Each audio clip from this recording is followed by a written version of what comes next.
happening, folks? Welcome in. So, today is Monday and Thursday at the same time. Hey, Chris. Thanks for the 1,000 bits. I appreciate it. We're on the Commodore 64. Of course, we're on the Commodore 64 Ultimate. Ooh. Ah. Ooh. Anyway. The show probably won't be doing a Thursday night this week because I'll be in West Virginia at Boat Fest. I don't know if anybody's in the area. I think there's only 2 people watching. I think they're both local Michiganders. Yep. But, I'll be in West Virginia going to what used to be called Boat Fest. Now it's called the International Retro Expo. And this one's 2026. It's on their 5th year. Oh, man. Getting long here, man. But I think I'm going to try, if I can get good enough internet, I will try and stream some of the event. And I think that'll be a little bit of a substitute. It'll probably only be for about a half hour, 40 minutes, rather than a whole spiel. And it'll probably be after dinner. So, cool. Music is done. Bye, music. And then, yeah. So that's basically what's going on. Let's make sure my levels are okay before I hit ye old. Hey, Mr. Bones. Okay, turn down that just a skosh. Oh, man. Yeah, so last week sucked. My wife was sick earlier in the week. Like a cough and a fever and stuff like that. Thought you said you like boats, like water boats. Yeah, a lot of people, I think that was the misconception. So the whole etymology behind the word Boat Fest has to do with one of the hosts of the Amigos Retro Gaming podcast, John Schaller. His nickname is derived from a song by They Might Be Giants called Boat of Car. So it had been affectionately named Boat Fest after John Schaller. So that's the only reason it was titled that. And then when the city that they live from had gotten a lot more involved in it, they were like, you should really consider renaming this so it has more reach. And the reason why it's international is because every year you'll see some of their names right over here. We're already past them, but when you see Mitsuyama and you see Graham W. Vebke and you see Bill Bright and Chris Petzel, they're all going to be there. And Mitsuyama is from the UK and Graham W. Vebke is from Australia. So I get to see not only some of my fast loaders, but they've been my friends now for like 5 years, and it's been awesome that they support the program. Hello. Hi. Hey, LC2, you made it on time. What's up, bro? Heading up to your neck of the woods on Wednesdays. Ooh, Petoskey. Nice. Petoskey's a really nice area. I actually have property only about, like, I think it's like an hour from there. In Presque Isle. I don't have anything on it. It's just a bunch of trees, but someday it'll be a cottage or a cabin, or I'll just move up there. You never know. We'll see. if by the time I'm ready to buy another piece of or I'm ready to build another house, that it's affordable. But dude, enjoy your vacation. Thursday night, I will be heading to West Virginia. So if you were to travel, let's see here. You're coming from, I think you're Tennessee, right? If you're coming from Tennessee, if you were to head through the Detroit area, I don't know. It doesn't matter. I have so much going on Wednesday anyways. But dude, have a great time. Great time. The weather's going to be gorgeous up there. If it's not raining. But it should be like 80 max. It'll be great. And I love it up there.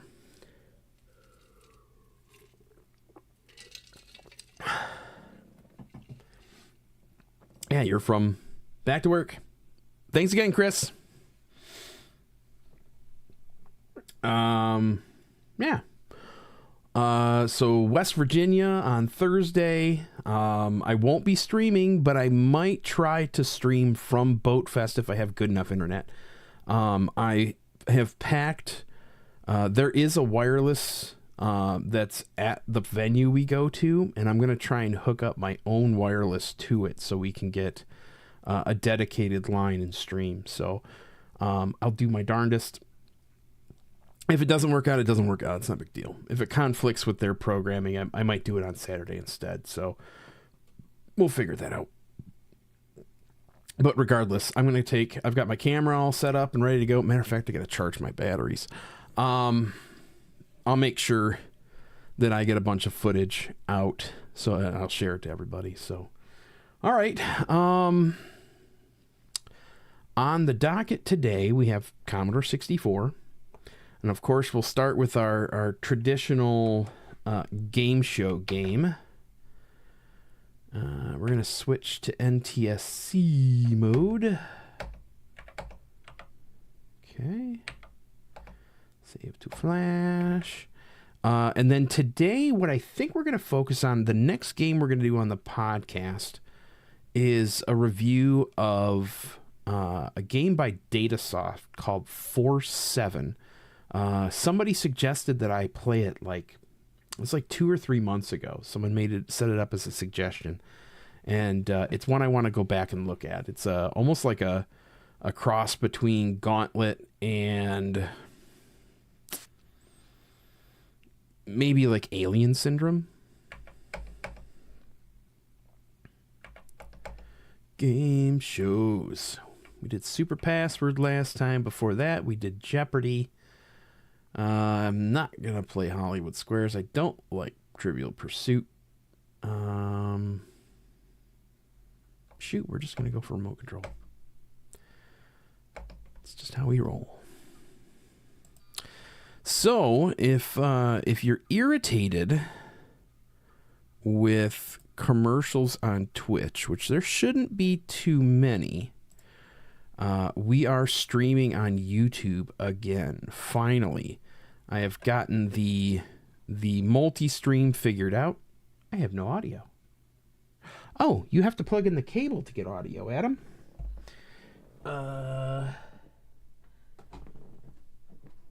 She'll be coming round the mountain when she comes. Professional streamer.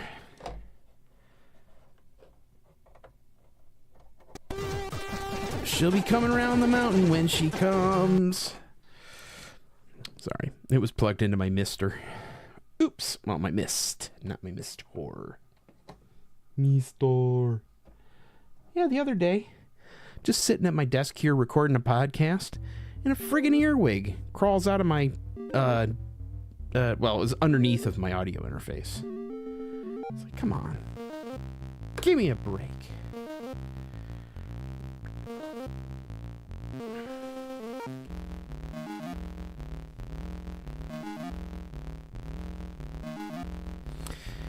And you can tell the sun never stops shining now. Greetings. Dropping in for a minute. Gotta go, then I'll be back. Stop confusing me. It's good to see you, pets. Digitally.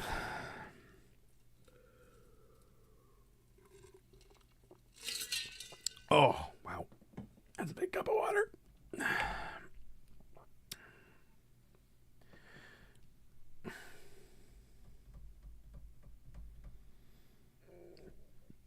Charlie. Charlie.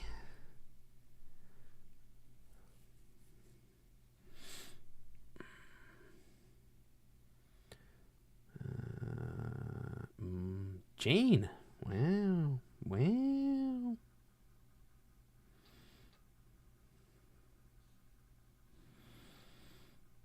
After 3 days of prepping and packing, I'm not sure whether I'm coming and going myself. Yeah. Yeah, I'm like 90% packed.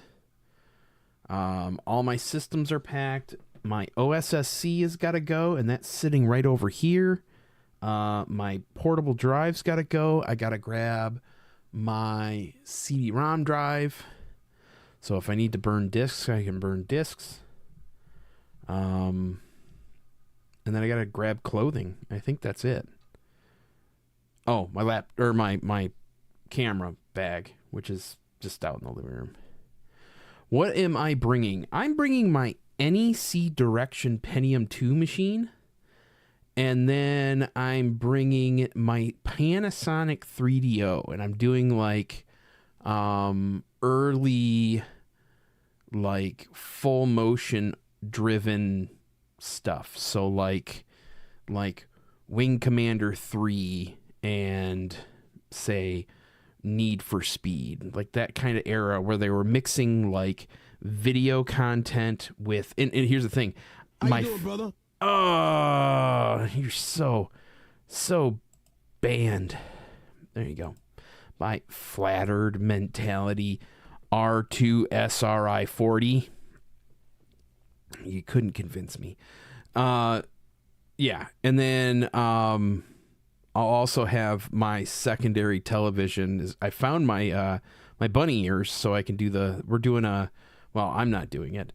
Petzel and Bill Bright are doing a 3 retro TV channels, all centered around the date that we're going to be there, like a bunch of years in the past. So there's going to be 3 different channels you could tune into. So I've got my small television, 1981. There it is.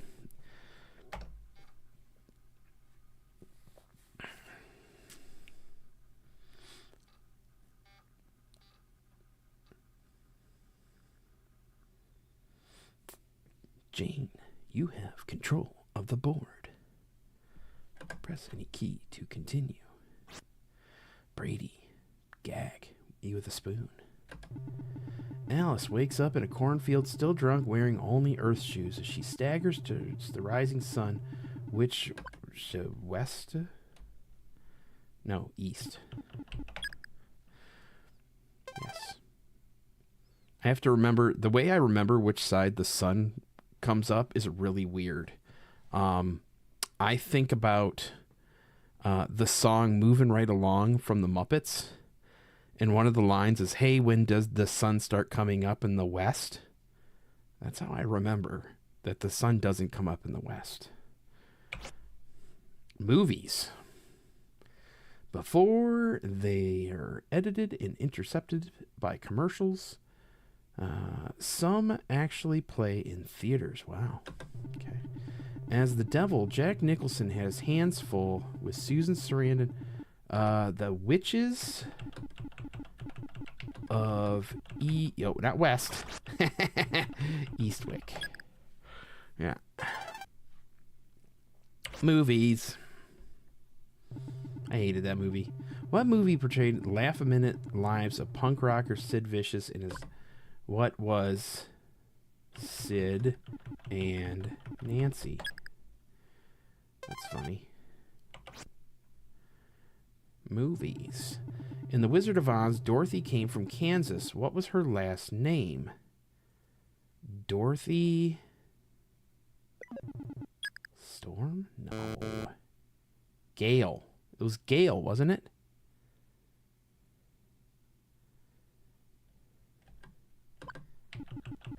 Yeah, it was Gale. Okay. Yeah.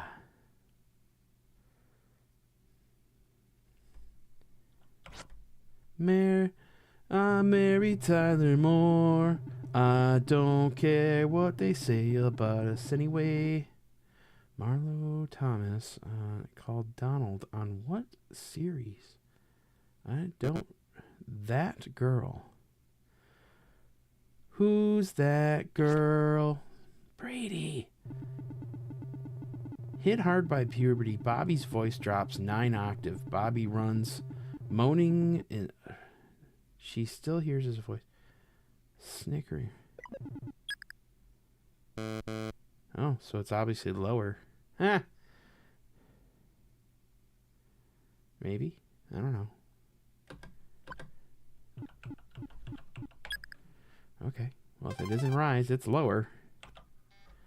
Oh, soap operas. Gag.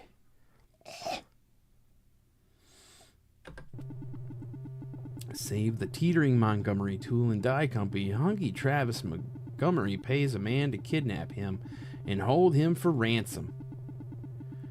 Who is J.R. something? Oh, name the soap. The Young and the Restless. It's totally wrong. I don't have a clue.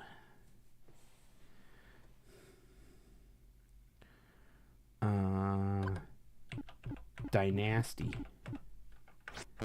Wrong.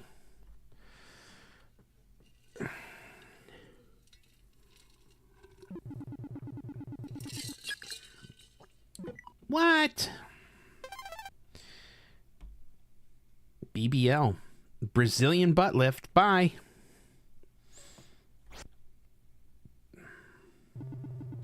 In accordance with the INF Treaty, little Cindy collects pieces of old American warheads.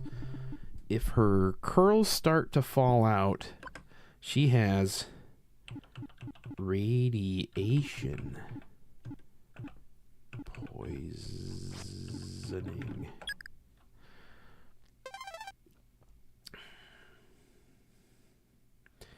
Yeah, you shouldn't collect nuclear warheads.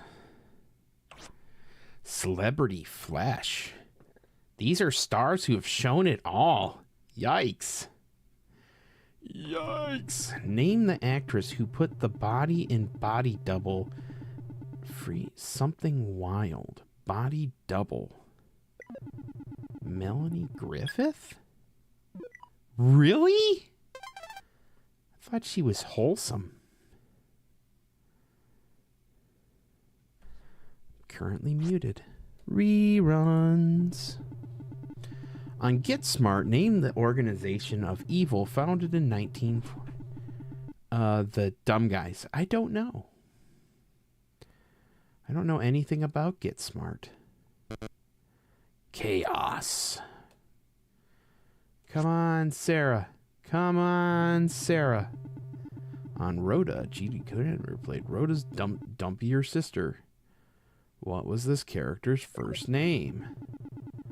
Well, obviously it was Brenda if they knew the last name. Brenda upon Phyllis's husband had an affair with what happy homewrecker? Georgette. Totally wrong.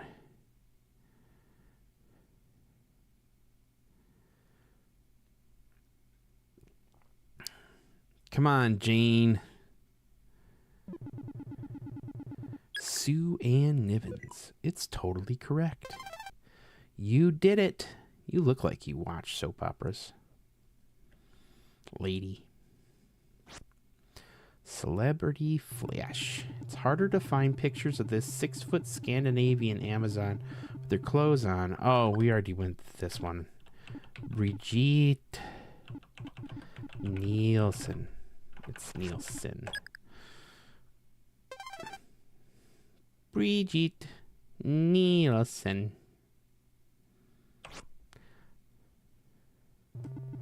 What nun received the Nobel Prize for her work among the poor in India but never appeared in the Mother Teresa? I don't know. That's correct. That seems like an improper question. Batman. Minerva owned a health spa that catered to millionaires. Who's played by a young Hungarian actress? Eartha Kitt. I'm wrong. She played Catwoman.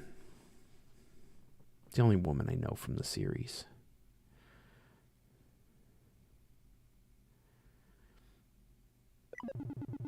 Angie Dickinson. That's not right either. Does the zipper... Oh, gosh. Zsa Zsa Gabor? Oh, lordy.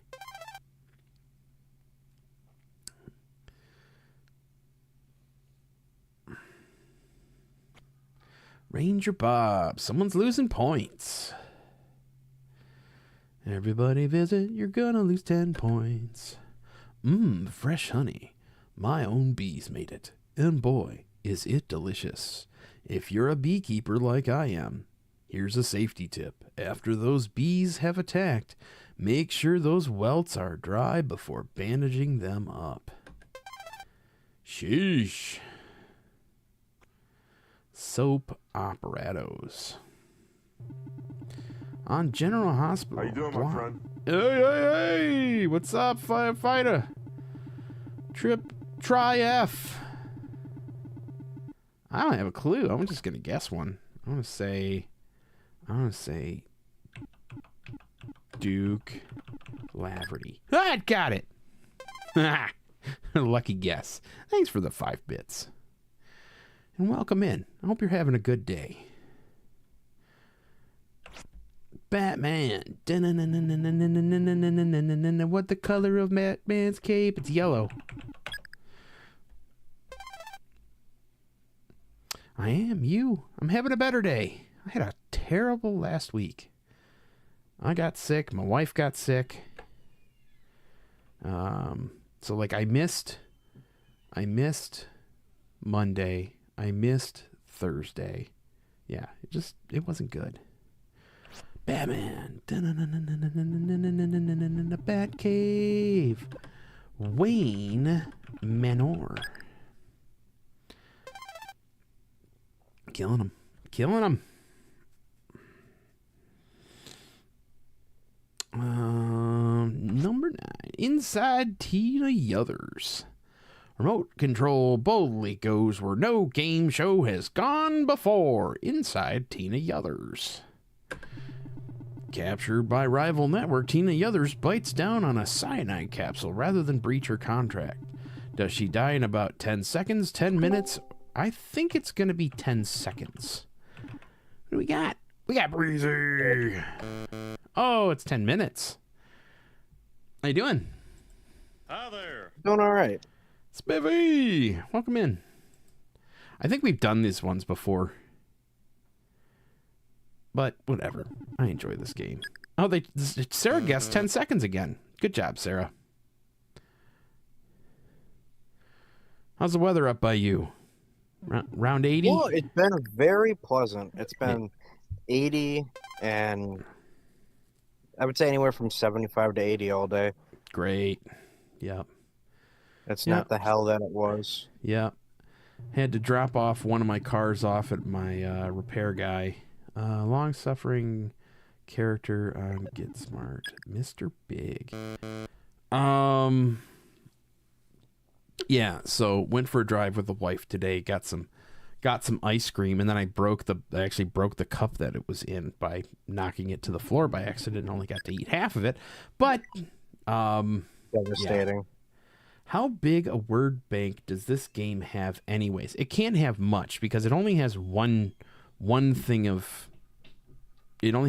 disc of questions. Angel loses her halo and gains a baby after... Oh my gosh. Nobody cares about this. One life... not live. To live. Well, that's the only thing I don't understand. Guiding light. Guarantee you it's guiding light. Son of a gun. But, yeah. Yeah, so it was nice to drive around with my windows down rather than having to crank the air. It's weird. Like this, the car I drive now, it's General Hospital. Well, it could be. As the world turns. You know, I got a pretty unfortunate car to work on. Uh-oh. It's like very easy because all the body parts are from a Chevy Cruze, but it's got a hybrid system in it. So it's like anything that's inside of that little box is like black magic to me. Chemical substance will allow her DNA. Oh, okay. You own a car that's like a Cruze that has a... Chevy Volt. Oh, okay. Yeah, that's got to be tough to work on. Embarrassing. I had my transmission bracket explode, and I had to pay somebody to do it. Ooh, it sounds yucky. That's because it Mary. got so much torque. I put it in sport mode and I floored it and I ripped the bracket right in half. Oh. Which Teddy away. kind of funny because it's such a boring car. It's like I didn't know I had the torque to do any of that. Well, it might have the torque to fall apart. Let's just say that. You know what? Yeah, that's not a Yeah. good thing. Yeah. Or it might be so weak that the light amount of torque. Well, it has more torque than a It was standard. cast aluminum too, so it was Yeah. like, yeah. Yeah, well, in the cast aluminum they use these days in automotive applications is really cheap. I worked in aluminum casting when I worked for the aircraft company, and Even worse is magnesium. well, yeah, well we've dealt with magnesium castings as well. Yeah, they can be problematic, but if you're not using the right processes and you're using cheap metal, like cheap ingot will get you nowhere. So, like the wiper arms on my wife's car, I had to replace both of them because, well, I had to replace yeah, I had to replace one of the motors because the driver's side motor died. So as I was trying to pull it apart, the bracket that holds the motor in broke in half, and it was made out of cast aluminum. And all it was is I just pulled up, and it just broke right in half. And you'd think, oh, that's, that feels hardy. Oh no, it was dusty. It was just poorly cured, poor quality aluminum, which sucks. All right, Sarah, get out of the hole. Went to a place that used to cast magnesium called Meridian Magnesium. Okay. Because I fixed some of their machines, Mm-hmm. their mills. Yep. And oh my God, that place was so dirty.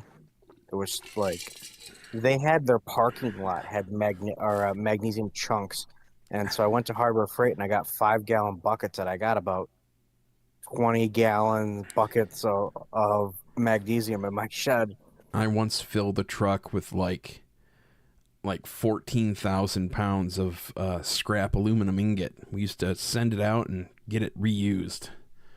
And but yeah, that stuff, once it breaks apart, yeah, if you ever have to like cut it in half, or if you ever have to use partials, yeah, that's just super messy. But luckily, the majority, if you use aluminum, it's cleaner. Magnesium is just really volatile when you're pouring it and when you're melting it down. All right, these are animated questions about one-dimensional characters who tell jokes, fall off cliffs, talk funny, and generally behave as silly as we wish we all could. On the Rocky and Bullwinkle show, who is the shadowy villain Boris? Shadowy villain that Boris... Oh, I know this. Mr. Big. Huh. I don't know why I didn't know that. All in the Family. Name the obnoxious little 9-year-old pixie who came to live with the Bunkers in the last season of All in the Family. I don't know. Jennifer? Not Jennifer. Huh.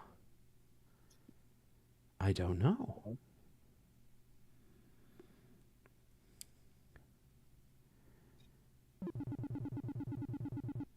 Probably.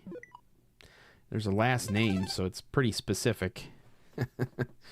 They obviously know what's going on there. Today's Show Time Machine. When Today's Show Time Machine goes haywire, there's no telling where those lovable early birds will end up. Plucky Jane Pauley is captured by Cuban forces after the Bay of Pigs fiasco. What communist leader and insurgent is she trying to overthrow? That would be Castro? yeah, Fidel Castro. Yes, you're right. I kept thinking Che Guevara. I'm like, that's the That's not the guy. That's the hipster communist. That's the guy on a poster. Yeah, that everybody. He's awesome. No, he's not. Name all the 4 human Jetsons in alphabetical order. I can't. George, Judy, Jane, and Elroy. It's supposed to be in order. Elroy. Okay, so Elroy. Okay, so it's Elroy, George, Jane, and Judy. There we go. Human. Batch of kids named Michael, Marlo, Tito, Jermaine once starred in their own the Jackson 5. Oh, I don't know. Well, it's a cartoon. There was a cartoon about the Jackson 5? It's gonna be like the Jackson Family or something dumb. Howdy Doody? No, stop it. The Jackson 5. I just couldn't put it in the number? Come on. You just said. I know, I did it with a number. You should have got that. Yeah, I feel gypped. It's all right. Jane's losing some points because she had to go shop at the shopping zone. Here it is, the legendary Glenn Campbell hyperventilation bag used by Glenn when he learned his wife was once married to Mac Davis. A terrific keepsake, worth of enshrinement in your country music hall of fame.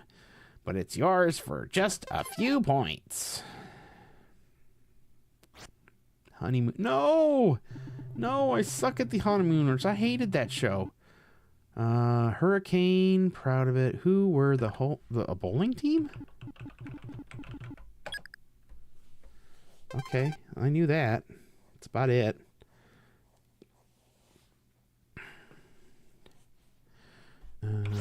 TV listings. Wacky Shirley and daughter Lori polish off a dozen Mai Tais and show up in their manager's house making a new kind of...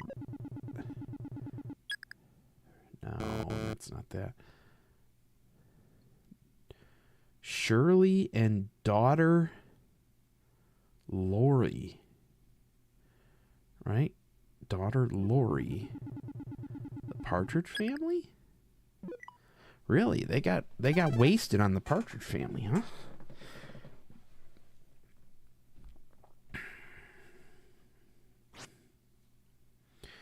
What's their line?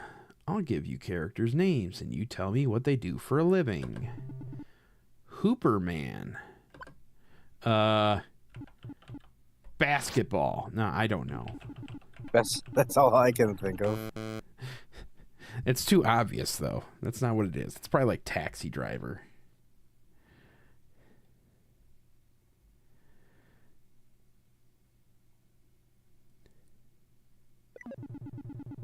Basketball player. Oh, that's incorrect. It was so close. Third freshman year, are we?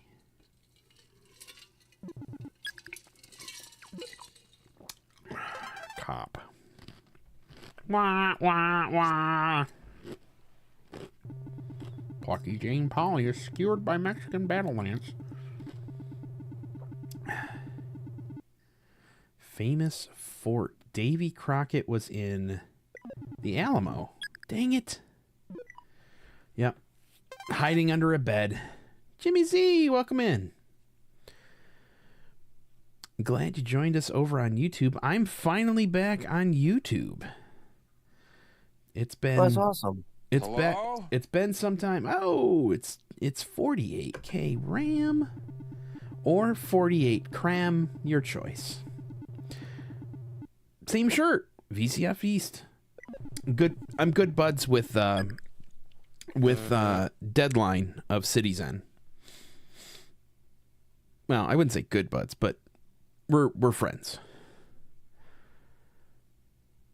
Vicious, Megastar, giving hormones, bad. Oh, dang it.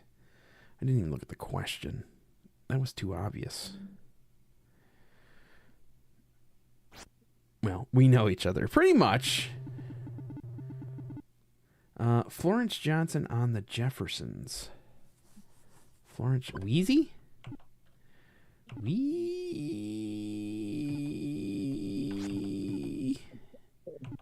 Wheezy? Nope, wrong. Jamie. Yeah, I know Jamie too.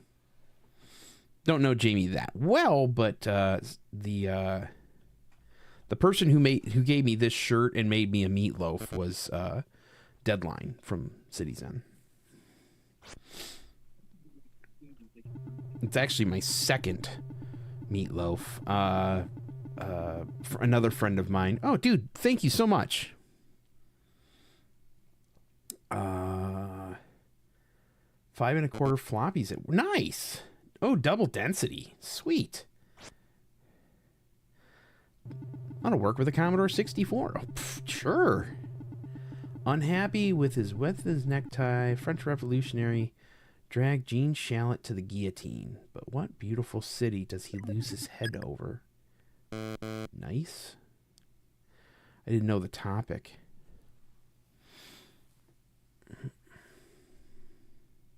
Is there a way to preserve floppy disks to get because I've got You gotta keep tons of them. You gotta keep them dry. Oh, sweet. Sweet. Yeah, so am I. I'm Adam / Commodore Chronicles.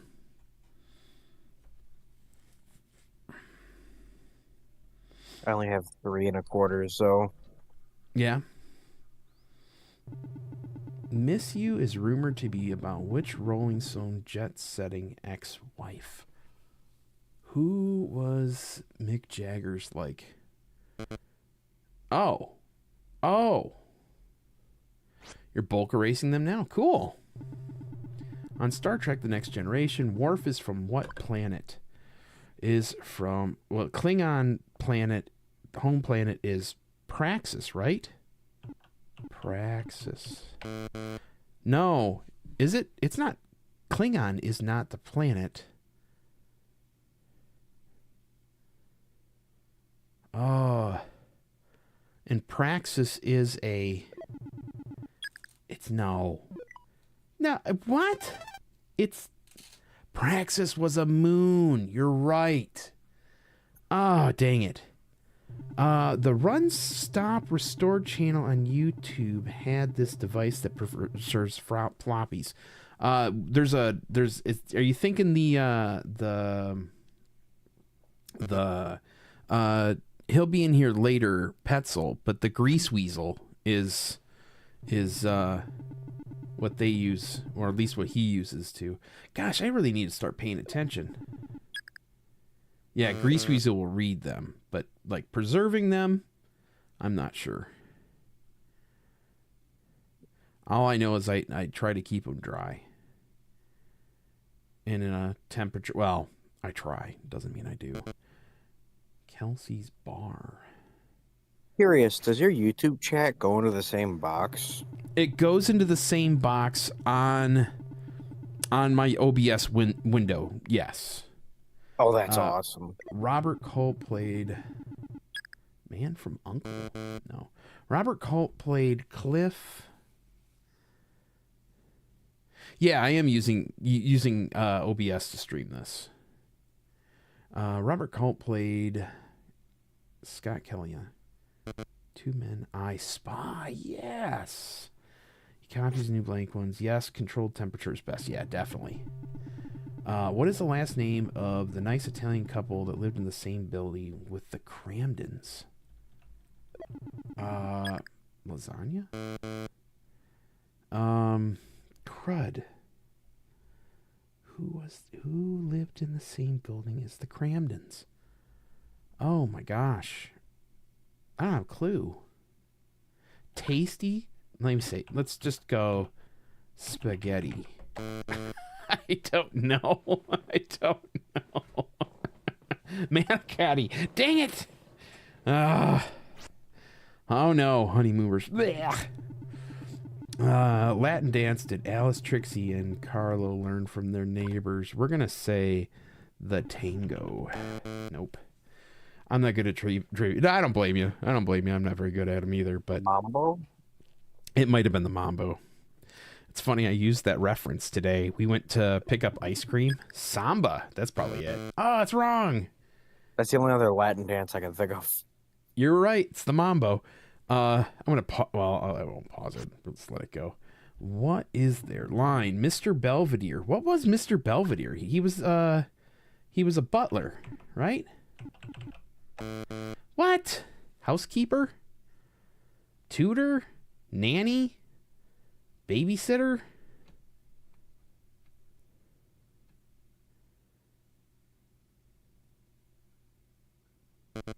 Housekeeper. Dang it. Same thing. All Kinda. in the Family. The actor who played Archie's best friend Barney Hefner, he additionally had the honor of playing the Brady Bunch butcher? Not a clue. Bill. She's trying real hard. Yeah. But yeah, you're actually, we are looking at the same screen right now. My input device for capturing my C64 Ultimate is lag free. So I'm watching the exact same thing you're watching right now. How many designing women are there? There are 3. Why do I have no keyboard? Oh, because it wants a number. Oh, are there more than 3? Are there 4? I thought it was 3. Are they counting Delta Burke as more than one woman? 4. There was 4. Hot darn. Another one of those things, because when Designing Women came on, that meant cartoons were over. Evil Alex stoops to a new low when she scrapes off her makeup. MASH.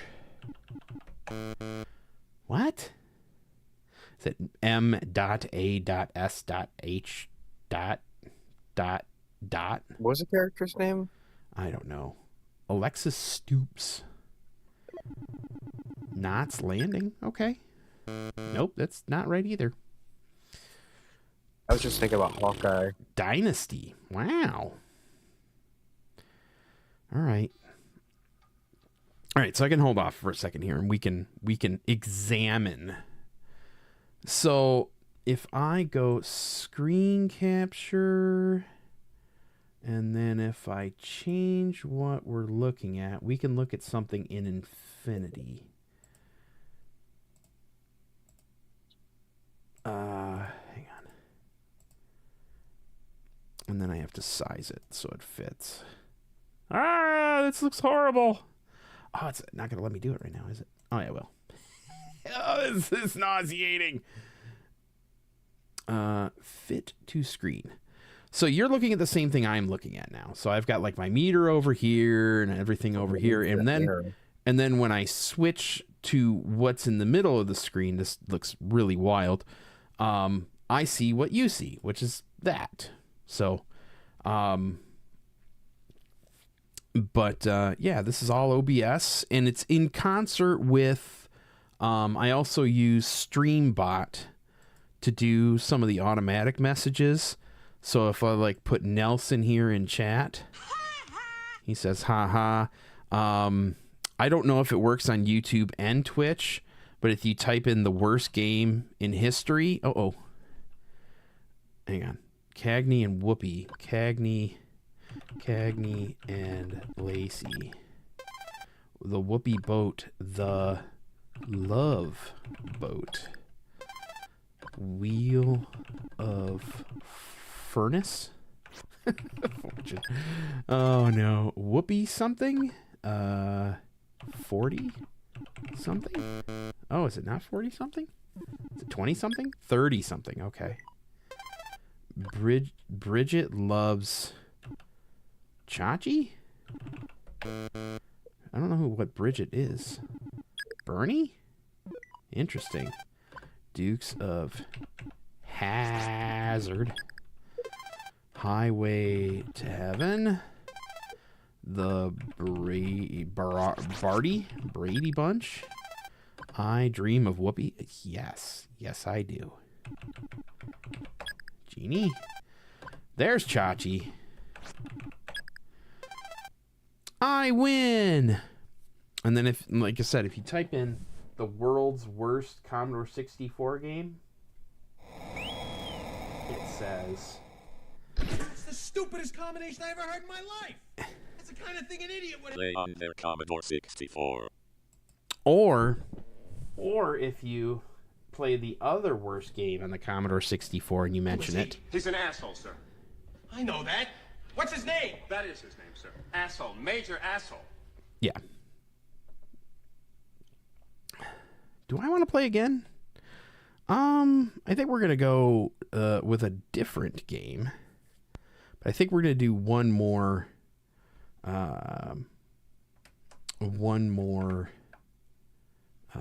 game show game. We'll go with Super Password.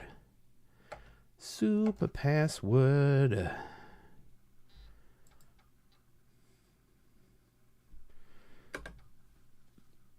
Ooh, excuse me.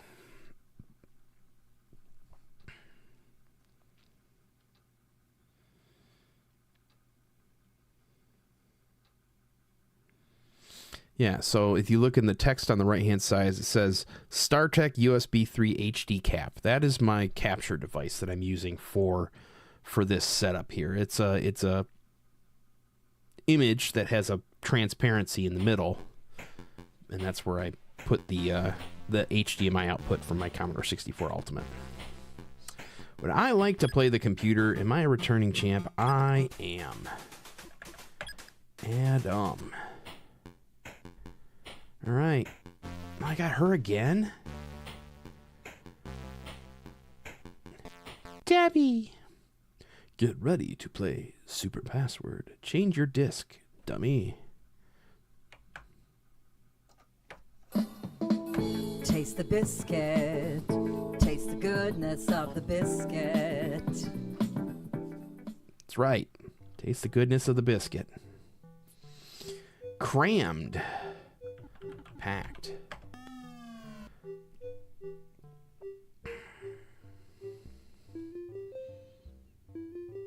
Jammed. Stuffed.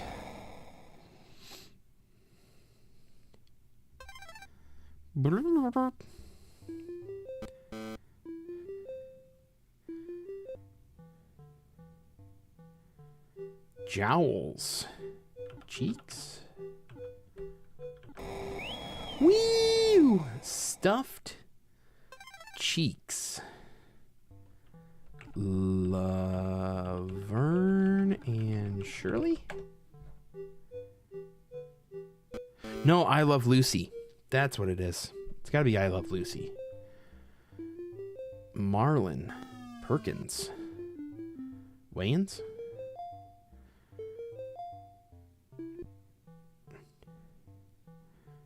Actor.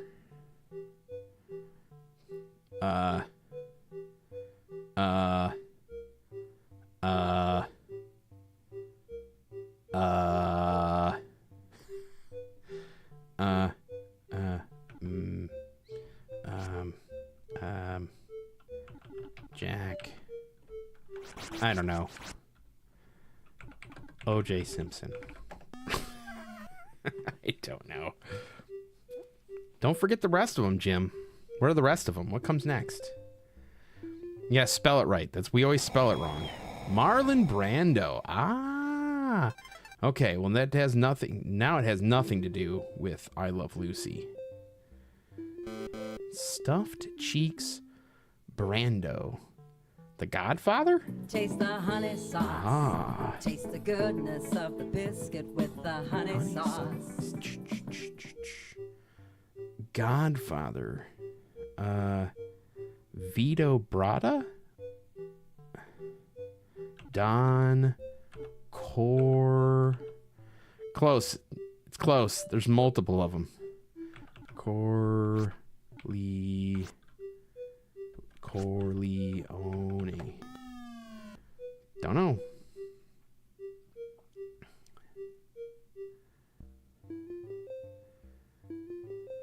Nostradamus?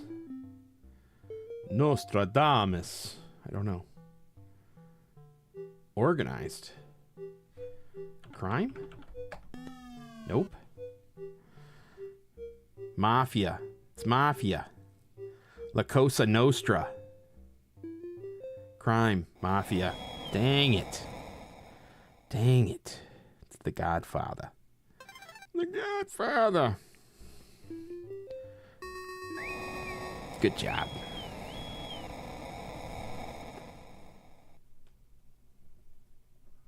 To get that honey sauce on me. I don't like the way it tastes with my chicken wings. I need some more commands. Password is woods. Trees. Yeah! 90 floppies. Almost all Memorex too. Sweet. Woods. Woods. Woods. James Woods. Jackson 5. Tito.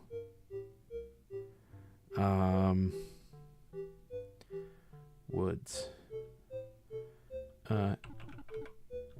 Timbers. I know it's not. Basket. The password is basket. Creel? Yeah, how about we just say pouch? Like she said. Sack? Get your mind out of the gutter, lady. Can. Basket? You got basket out of can? Woods. Basket. What is the movie where the Polly Prissy Pants puts the lotion on its hands? I guess that's Cartman's version. Scare. Startled. Spelling that right? I don't know. Scare. Okay. Woods, basket, scare. Red Riding Hood. Oh. I don't know the word. Tail. Is it Little Red Riding Hood? Tail. Story. Tail. The Big Bad Wolf. The Big Bad Wolf. Bull. It must be Little Red Riding Hood.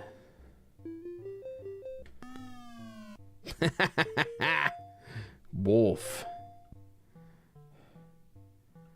Howl. Come on. It's probably Little Red Riding Hood. Red Riding Hood. Ah, okay. That was close enough. Now I get to play a cash word. It's worth $5,000. Grease. Monkey. No. Denied. Motor. Engine. Hair. What? Motor. Wow. Hair. Metal. Dang it, I don't know what it was. What was it? Oil. Hair? Hair oil. Oh. Oh, shucks. Stars will be given. Gratuity gift.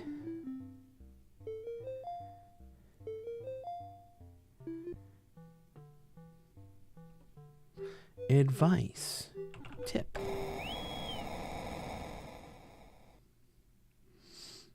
Tip. Tip. Tip. Waitress. Ah! That an equal sign in there. That was a mistake. Oh, Roosevelt. Franklin.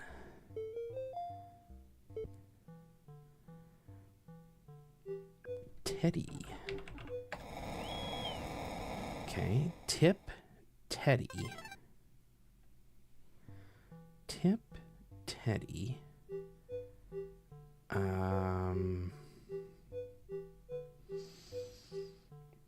don't know. Marlo Thomas.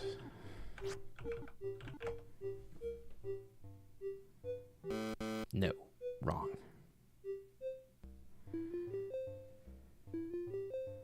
Poncho. Villa. He's got two pearly white pistols and bullets here and bullets here. I don't know if you ever heard that joke, but I drive my wife nuts when I tell people about it. Fish. Wheel of. Ah, dang it. I couldn't resist. Icelandic cod. Mmm. All right. Cape Cod. Tip Teddy Cape Cod. I think I know this, and I think it's the Money Pit. Aver. I have a clue. What a word. What's an aver or an aver? I don't know what that means. Assert. Look. Nope.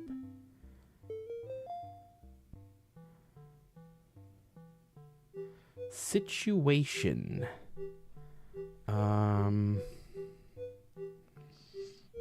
Scenario?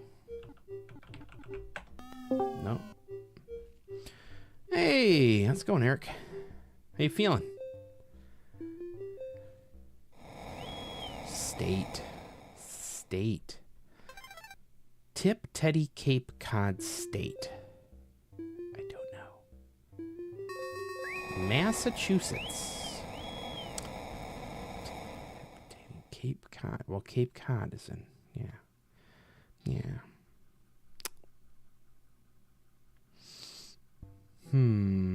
Password is hike. Take a frickin'. Hike. Jog. I don't know.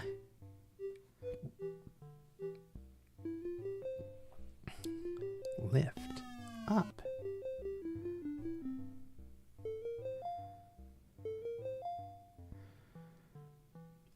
Hike.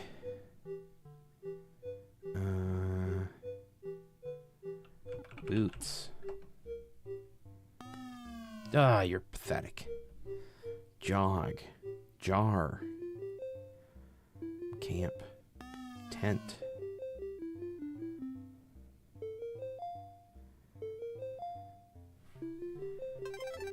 Hike.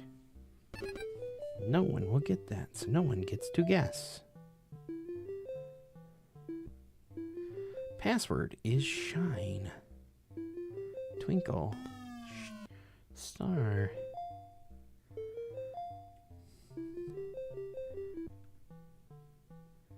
Sun.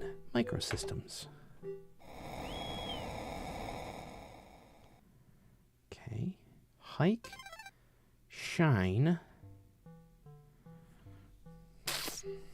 I don't know. Don't have a clue. I don't have a clue. Calisthenics. March.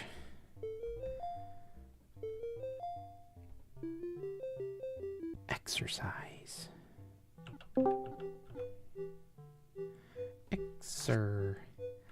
Exercise. The demons. And Petzel's here. I am here. Welcome in. Hike, shine, calisthenics. How about a morning jog? No. 48K Ram says, "Hey, pets." Doesn't say. Calisthenics. Wow. Yeah, that's a big word. Homesick. Hey, 48K Ram. Homesick. Alone? I don't know. Holy bummer. Okay. Hike, shine, calisthenics, homesick.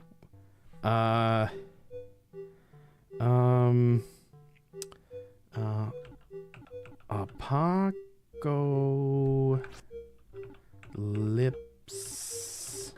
now. Did I spell it wrong? Can you have two words? Well, the end thing can be, yes. Okay. Sergeant. Boot camp. Yeah, it could be. Captain. I don't know. Oh, I'm gonna win. Sergeant, officer. Sergeant, yeah, woo. Hike. I'd use Schultz. Debbie. Basic training. Well, that's what Apocalypse Now was about. At least part of it. All right. Listen to this music. Talk amongst yourself. And I'll be right back.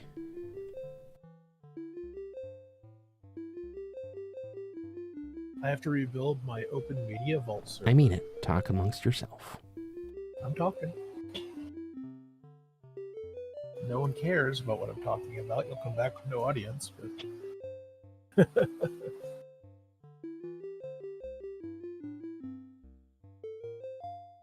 I came out to the garage on Sunday and heard click, click, click, click, click, click, click, click, click. Oh no. Yeah. It's alright. It's easy to build. It wasn't one of my data drives. It was the OS drive. I finally took a drive today after being back.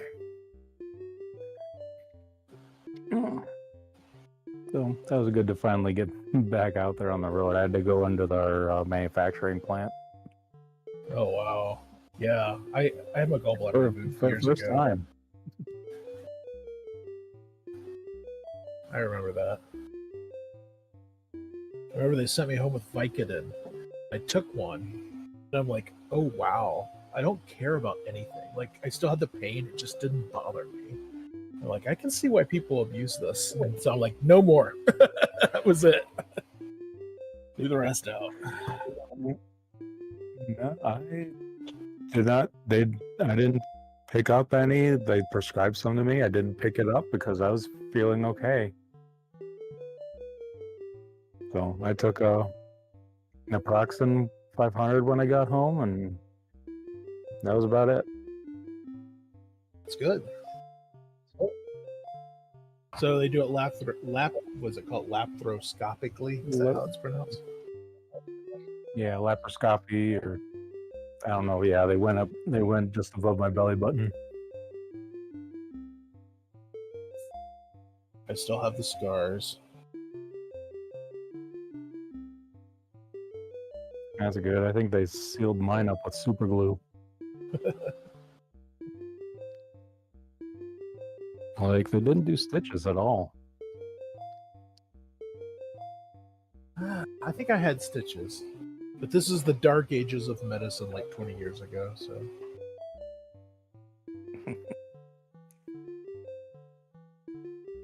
they're like, here, put this leech on it; it'll be fine. It'll clean your blood.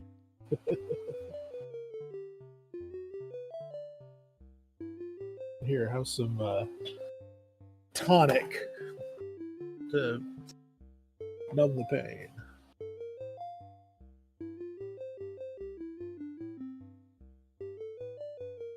Dr. Alka-Seltzer's Miracle Tonic does everything. Don't mind that it tastes like vodka.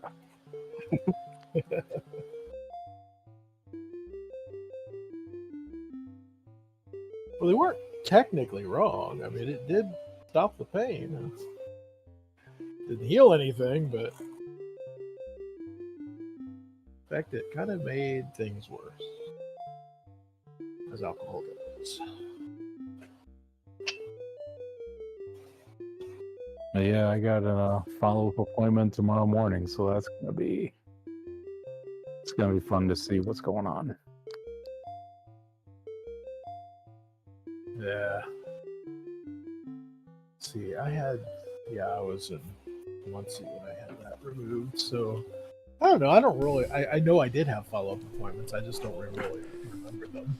Okay. Yeah, it was a long time ago. You guys actually talked amongst yourself. It's We great. did. We did. We're Sorry. discussing my recovery. Sorry, nature called. I drank like a 30-ounce water in a, but I also had beforehand. I had like a soft serve ice cream plus slush thing. Oh, nice. They call it an iceberg. All right. Oh, I do have to put that back in there. So it records my score, even though I lost. Nope. Thank you. Have a nice day. So anyway, you want to recap that, Eric? Tell me how you're doing. Yeah, just everything's been okay. Had the laparoscopy, went above my belly button, a couple other slices on the side. I paid the money to stab me. So but what you're saying is you wanted wanted to be Laverne from Day of the Tentacle. It says, "You gonna use your scalpel?" No. Oh.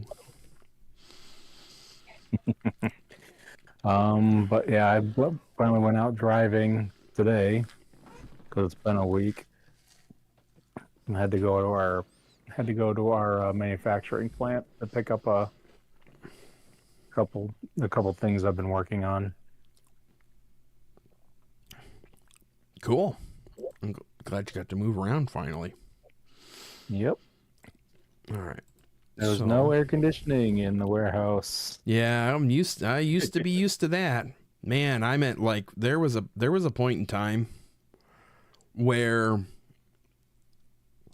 I think I worked in an HVAC place, a place that sold HVAC. And we used to, with all of the Bryant air conditioning units and furnaces, they give you this little magnetic thermostat that you could stick on anything. So we would steal them and put them up in the racks, and then we would basically record what the temperatures were around the warehouse. And we drive order pickers. Those are the ones where you go up in the high-low itself and you pick stuff off shelves that are way up in the air. Yep. So we would put them way up top, and the highest I ever saw one day was up there. It was 127 degrees. I was like, Yikes. yeah. Heating and cooling, huh? You're selling your product. All right. So now we're going to play. They'll survive the heat if they're stored up there. What's that? They'll survive the heat if they're stored up there, if it's just metal. What do you mean? I'm talking about employees. The employees weren't surviving up there because it was metal. Well, you guys are replaceable. Quick, manufactured stuff, that's expensive. Yeah. Oh no, the equipment's fine up there. Anything that was sold in an HVAC company was fine up there. All right, our subject matter today is, I should have got out the stinking manual, is Force 7. It's cool that it's one disc, but this should be an NTSC game. So I need to go to archive.org and I need to look up Force 7. Don't scroll past that. I am right now. All right. Let's see if we can look at this together. Can we look at this together? I mean, there's one here, but let's look at the actual manual. We'll go back to screen capture. I'll change my window because you guys don't want to watch the endless tunnel. All right.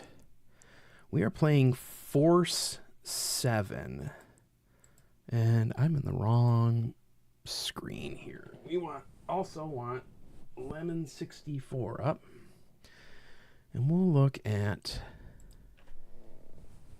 Force 7.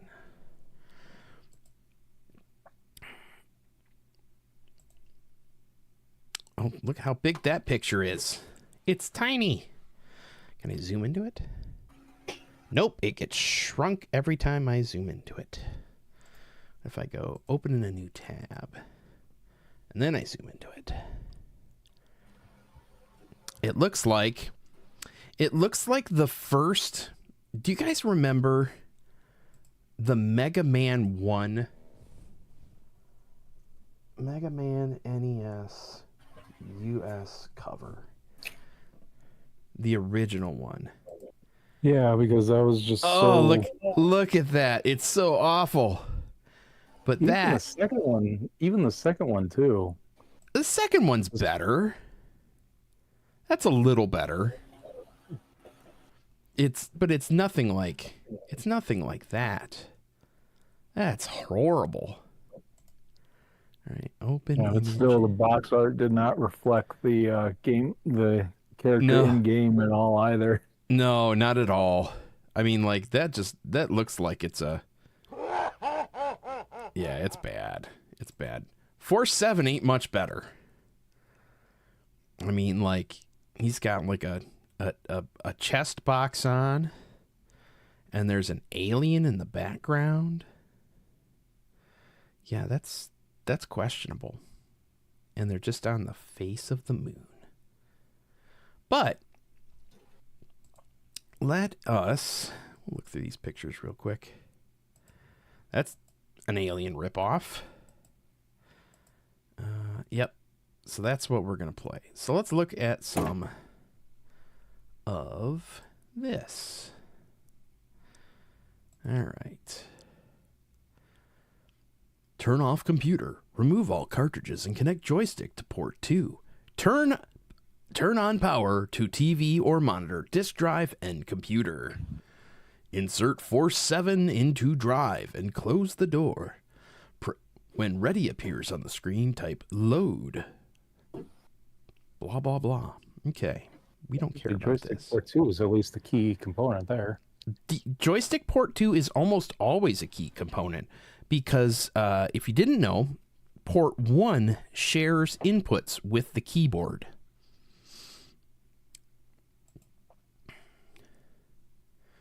That's some bad art. Look at that. What is going on there?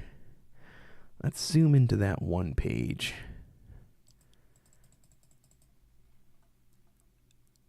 What? Look at this dude's eyelashes. They're huge. The style of the time. I know. Well, and he looks like he's all armored, and she looks like she's wearing next to nothing. Yeah. Arrival.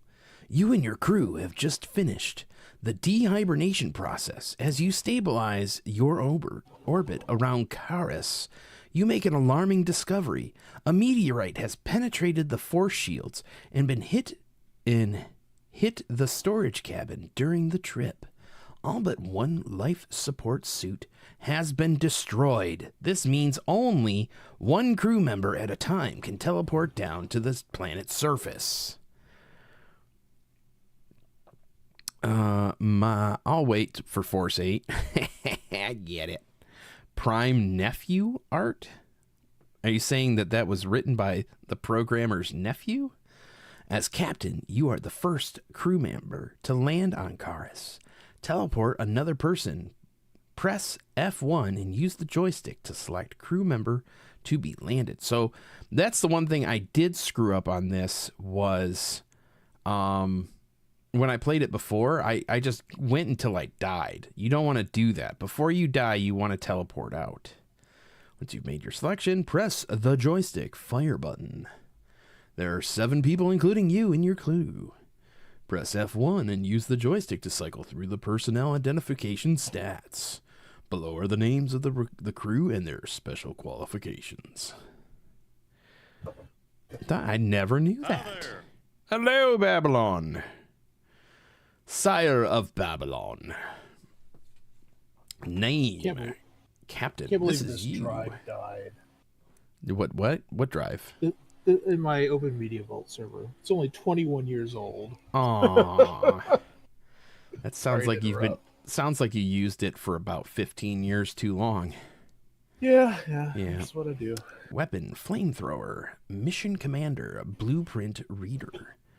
Lieutenant Patty Smith, flamethrower, computer expert, blueprint reader. Sergeant William Reese, submachine gun, grenade launcher. Tactics weapons is his expertise. Extremely quick combat reflexes. Private Sly Johnson. He sounds like a real mother. Submachine gun and grenade launcher. Battle unit operator. It's Maniac Mansion with guns. Private Kentucky Savage. Private Kentucky Savage. Submachine gun, grenade launcher, and battle unit operator. Private Sarah. And then we have Private Sarah O'Connor. Private. Find Private Sarah O'Connor. Her weapon is an automatic H2O dispenser unit. Squadron scientist. Private Marissa Brown. Weapon, none. You're useless, Marissa. You're just going to run away from things. High intensity welding expert. Blueprint reader. As you cycle through the personal ID stats, you'll notice an information panel at the bottom of the screen for each crewman. At the top of the panel, the score is for the whole crew. How many humans are still alive on the current level? How many humans have been rescued? The information panel shows the name of the crew member currently on Karis and that member's level of health and fatigue. When the crewman is injured by touching aliens or stepping too close to acid holds, the health level falls. This is hard to read. When the health level is down to nothing, the next injury is fatal. Health goes down as a result of becoming fatigued. Once health goes down, there's no way to restore it. So this is one of those things where there are no life. There's no life fill-ups. As a crew member travels around, fighting aliens and rescuing humans, fatigue level rises and the crew member becomes slower and less efficient. To reduce fatigue, the crewman must rest and gather food. Okay, I guess you can.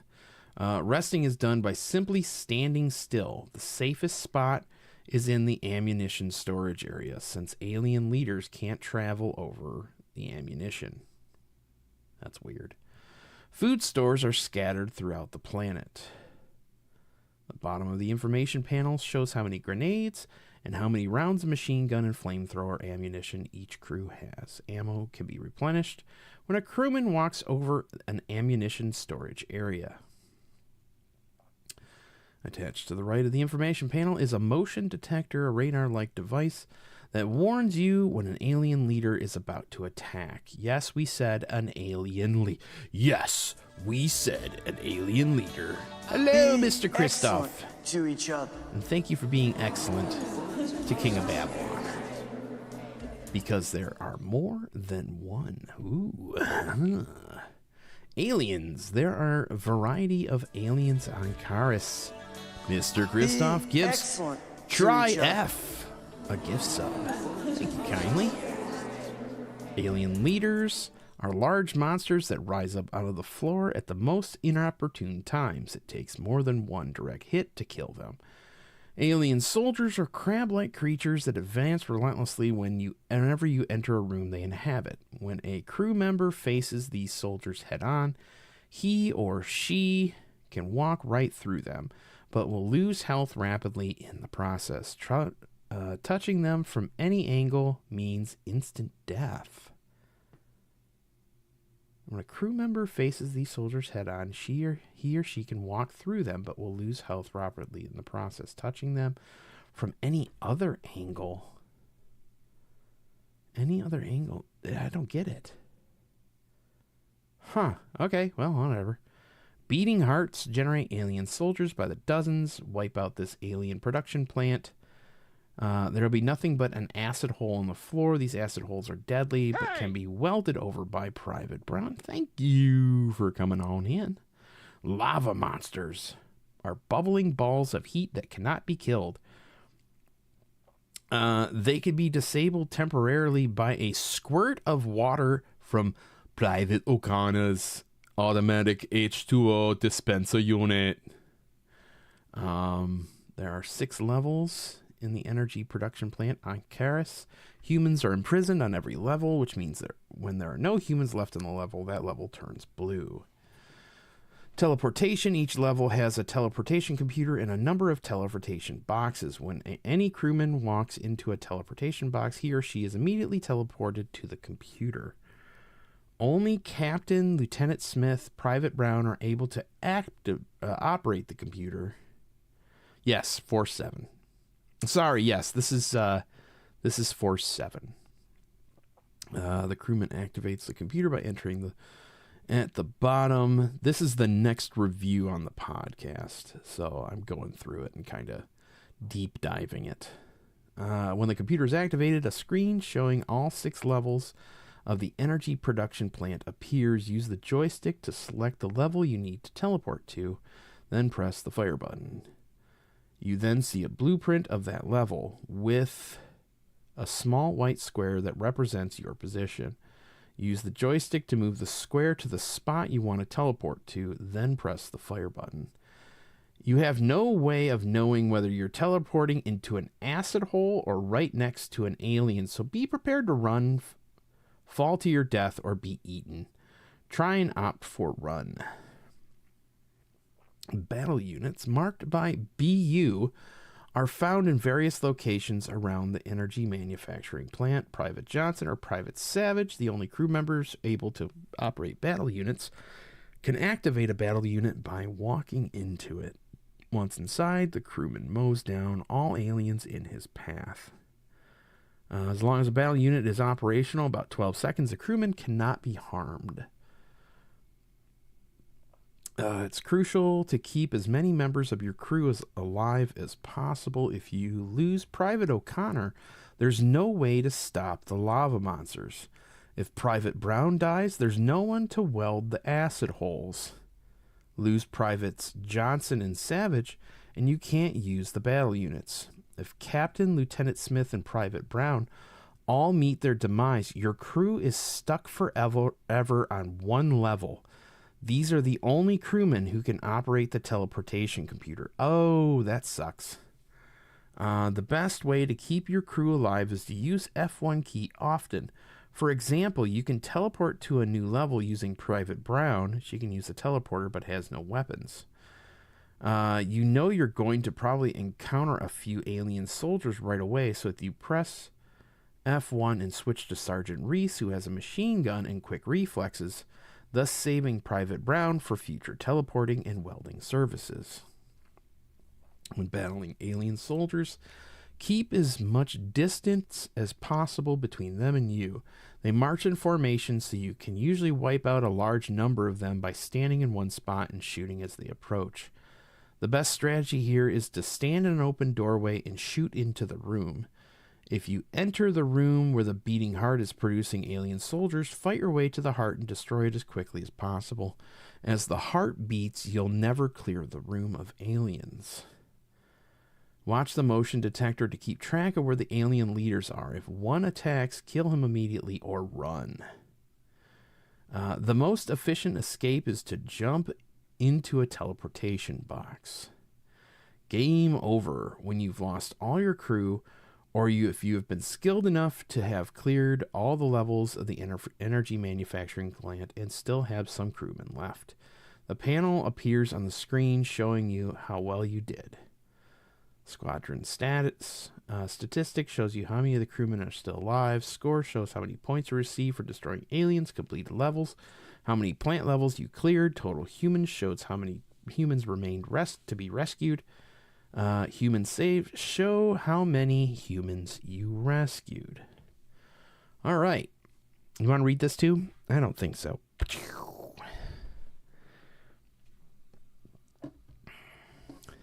Do I want to cheat? Yes, but no. 4.7.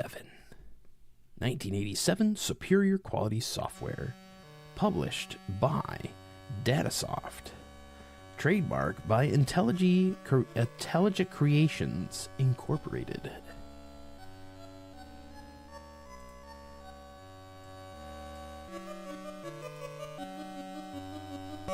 Enter username. That just got loud.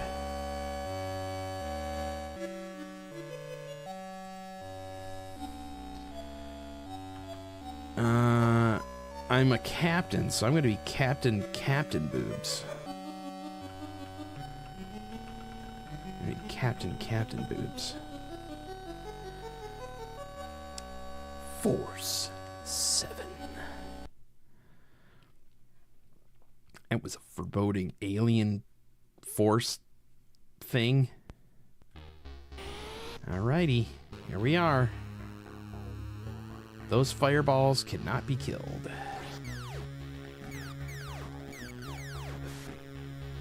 I know there's a heart in this room. Okay.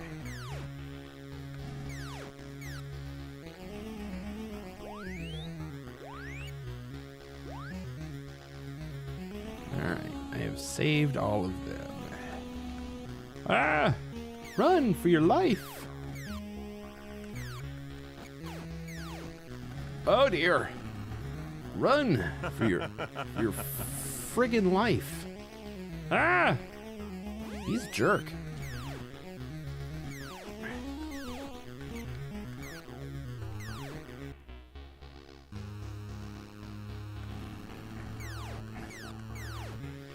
I was thinking this was some type of big strategy title, not Gauntlet. Yeah, it's kind of like a... It's very much a Gauntlet-esque game. Oh, I could have used that unit thing there rather than using a whole... Yeah, so we don't want to touch that thing. It isn't nice. So I think this is food. I think. Oh, crap! Oh, dear. Alright, so I can use... I can go this way, though.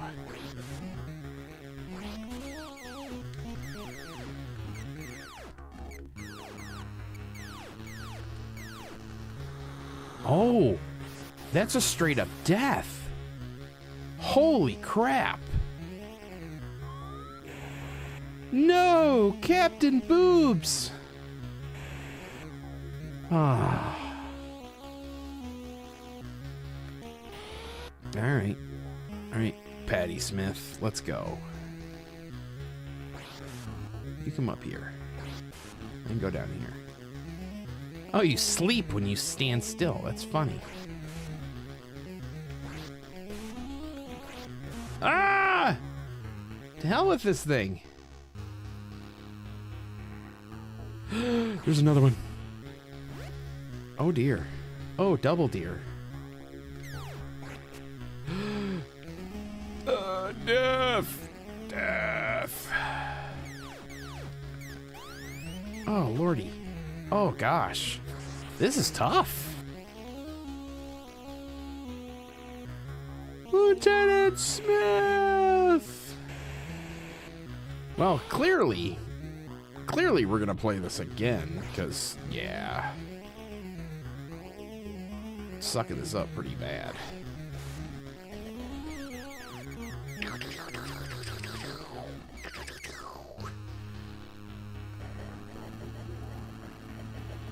Blow up already. Crap.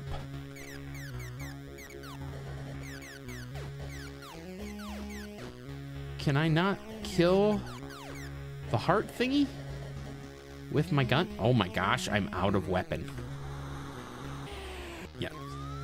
Let's put somebody else in there. Oh, he has got a grenade launcher too. Okay. There we go.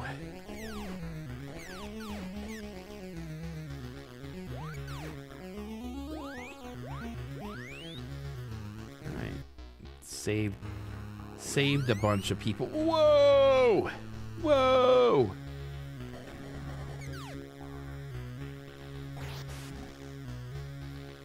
Food.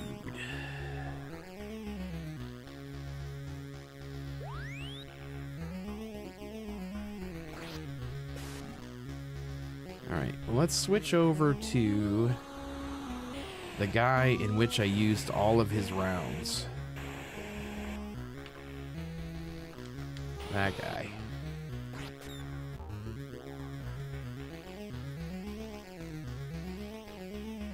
Okay. Ah! Run from the big bomb thing. Oh no, it can track me down. Can it go through those things? Yes! That's bull.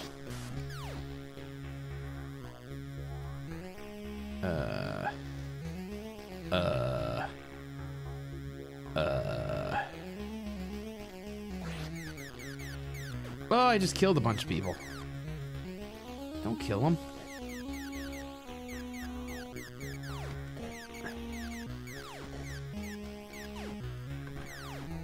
Oh, Bob Kiss. There we go. Oh, death.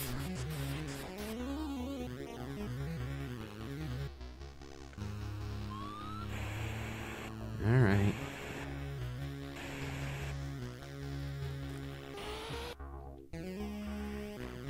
Okay.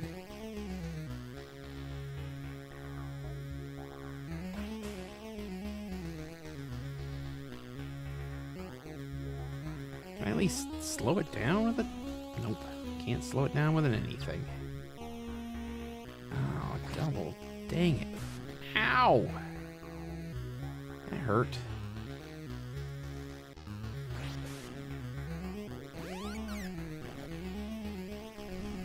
Oh, cripe.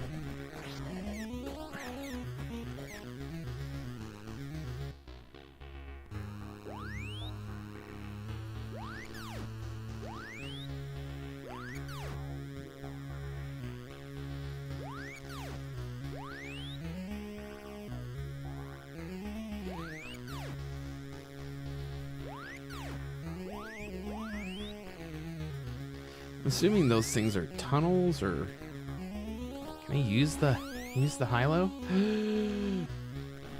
No, no! Oh, it got me! It got me!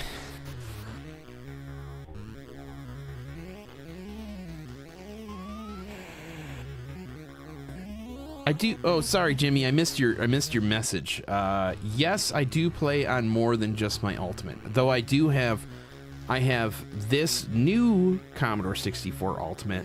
I also have an original Commodore 64 that has the first version of Gideon's Logic Ultimate 64 board. I have a original Commodore 64 bread bin that has a VIC-2 Kawari for HDMI out. It also does really nice S-Video, Lumachroma and composite out as well. And then I have a 128 as well. The wedge version.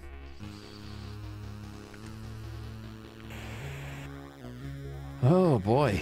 Automatic, no weapons, dead. Oh, he's rested.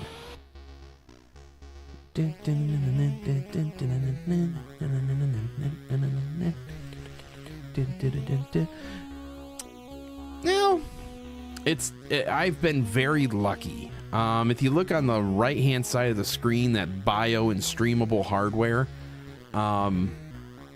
there's a bunch of stuff in there, and I think I'm missing some things in there too. So like, oh no! Ah! Oh, dang it. Oh, jeez Louise. Anyways, I've been lucky. A lot of that cool stuff comes from the fact that I've run the... Oh, you don't own a cot... it is a cool game. And you know what? I don't think it was ever released in, like, European territories. Shockingly. I don't want to mess with this guy. Oh!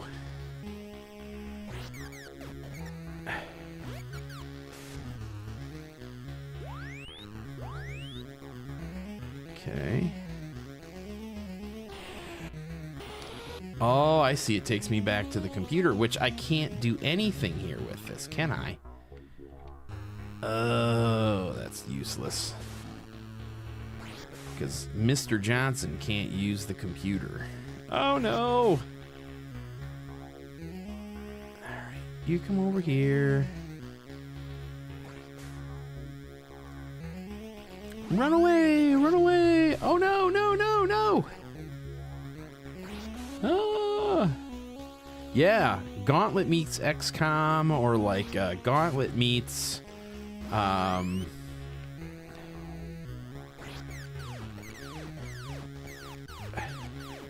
or Gauntlet meets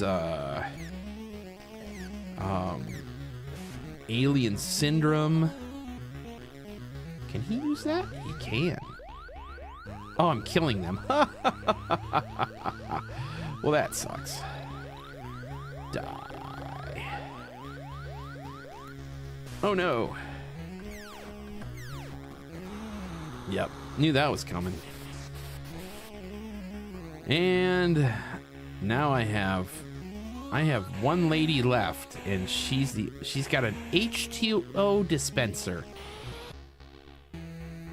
Wow.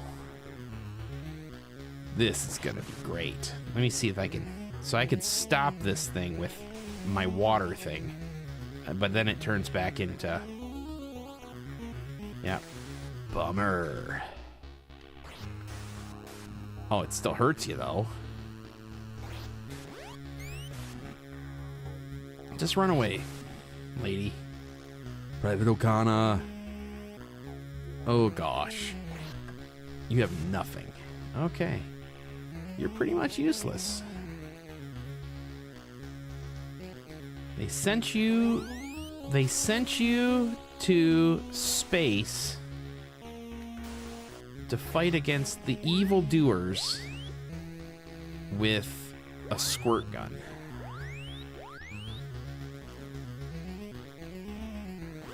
Oh no! Trouble!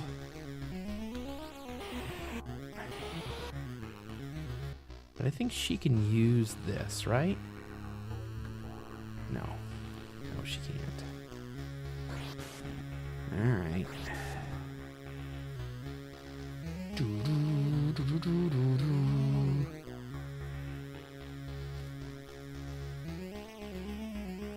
That's the one thing I don't have a lot of anymore is I have a few box games. I used to have way more. I stopped collecting. In box games. Just because she can't do nothing. What am I supposed to do? Guess I could just try and sneak in and steal some. Run, lady, run! As long as you're moving, I guess they can't hurt you. As long as you're running at them. They don't kill you. No, your health is going down. It is, but like, if you're not moving and they touch you, they flat out kill you. Oh no! Well, that's it. Got eaten by the lava ball. All right. I think that leaves me one more person, and that's the one that has no weapons at all, right? Yep. Marissa Brown. Looks like she's carrying a gun, but she's got no weapon. Oh, the welding thingamabob. Yeah, which takes flame. Which I don't think she can actually hurt anybody. But she can go to the next level, right? Yep, she can. All right, let's do this thing, right? Spacebar for level. Okay. All right, I'm cool.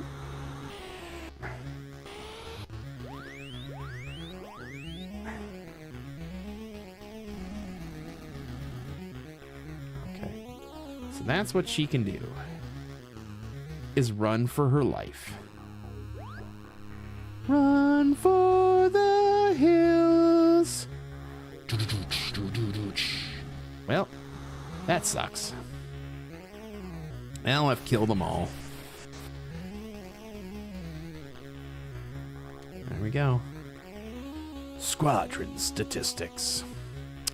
So I'll show you my piece de la résistance. Hang on, we're gonna go like that for a second to get rid of the music. Excuse me while I stand up. I would say, my one prized Commodore possession. I don't have a lot of them. I have a few. I mean, I have like original copy of Impossible Mission, though I don't have the box anymore. I have a copy of, well, I guess that's PC. Pirates on the PC, but I use it with my Commodore version too. But my piece de la résistance is a copy of Project Firestart. I got it from my buddy Scott. The second year I went to the place I'm going this weekend, Boat Fest. Scott was going through his C64 collection and gave me this. So this is, like I said, it's up on my shelf at all times. I don't ever use it, like the disc wise. I did have to repair one of the there's two, well, actually I think it's just two sides. No, it's two discs, two sides. And one of the discs I did have to repair some mold damage on it. It's fine now and it works, but I don't use it because I could use this. I can use Kung Fu Flash. I can use SD.IEC. Mainly is because I use the Ultimate 64 most of the time. So yeah, I'm super stoked to have it. I can't wait. I'm building an office right now in the garage that's going to be heated and cooled. So it's going to be climate controlled, and that's going to go out there along with a whole bunch of my other stuff kind of in a displayer. I have a diorama that was made by a guy in, for some reason I want to say Australia. I can't remember exactly where he's from though, but he goes by Pixel Memories. So he's got these like 3D printed pixel art that has like scenery from the game, and then it's got a big poster in the back of one of the green alien. So I'm going to make a shadow box with that, and I'm going to kind of put everything together so it's a neat little displayer. So I do like playing the original SSI titles, Dungeons and Dragons. I like swapping floppies, even though it's time consuming. So don't get me wrong, I love that too. In this format, it doesn't work as well, like streaming online, because the load times can be pretty absurd. So like when I play SSI titles, switch over to this, and I'll go back. I have a folder. Hello. Hey, what's up, Raw Danger? Mr. Danger. My name is Mr. Danger. I use these SSI Easy Flash files and create a disc that goes with them. So, like, I haven't played a lot of these lately. I did a review on the podcast of Buck Rogers' Countdown to Doomsday. I played a little bit of Curse of the Azure Bonds, not too long ago. And I did play some Pool of Radiance not too long ago. I have a plate of messy barbecue in front of me, so I'll be quietly watching. Oh, dude. Jealous. Jealous. All right, let's go back to 4-7. All right, let's be more calm here. There's this BU thing. I think I'll get the guy that can use that, not battle unit operator. That's the guy we want. Run! There we go. There we go. Dead, dead, dead, dead. Oh no! Almost died there.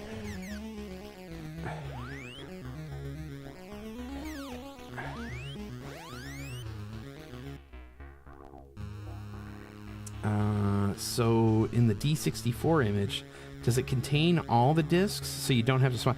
So it's not a D64 image. It's going to be a it's going to be, so these are going to be CRT files, cart files. So there is no disc swapping, but you do have to create, if you use an Ultimate 64, you have to create a save disc. So you would go into F1 and then you would create a D64 image, and you can call it whatever you want, and then mount it. And you would mount the disc and run the cartridge, and then it will save your file to your disc. If you were to use something like a Kung Fu Flash and had an actual 1541 setup, or had like a Pi 1541 or an SD to IEC, you would just have it select an image.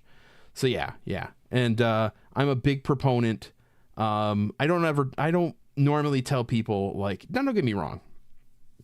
My history is that at one point in time, I had 3 or 4 C64s, and all of them went bad. All of them. And it drove me nuts. I just kept going one through another using, so like the first one went, and I knew why. I mean, we all know why. I was using original power supply.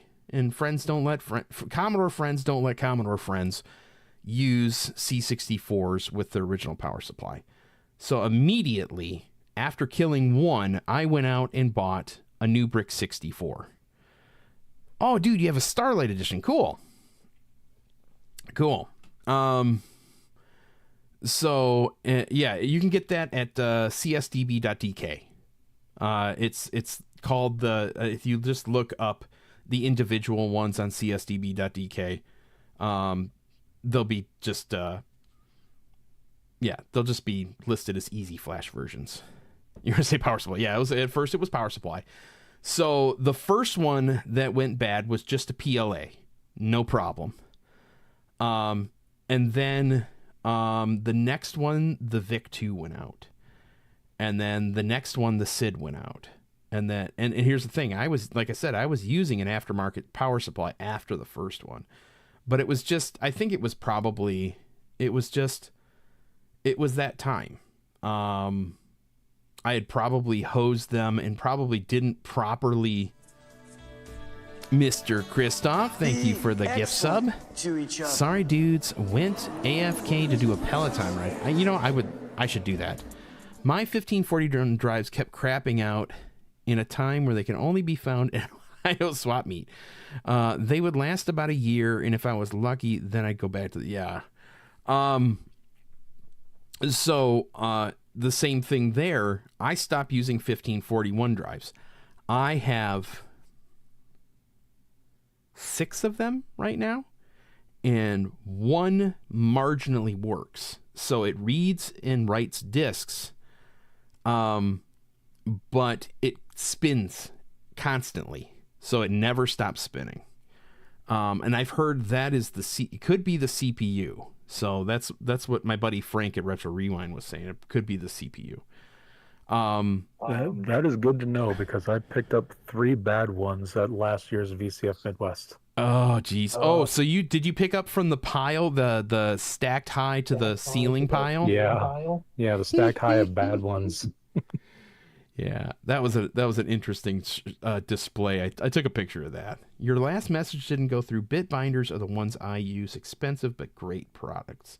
Okay, I've never even heard of bit binders before. So I've had, if you're talking power supply, if you're talking power supply, then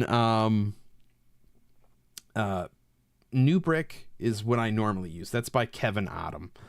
But I've used the Atom 64. That was from Commodore Forever. I've also used Keylog.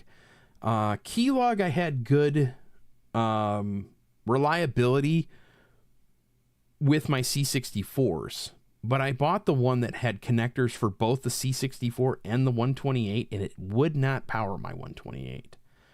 So I wasn't going to complain. It was one of those, like, attach a connector to it and then it would work on a 128. So I just stopped using it for a 128. But now his products are great. Even makes a dual 1581. Who's making the Bitbinder guy? Yeah. No, I saw that. Those were cool looking. I mean, I would never know what to do with a 1581.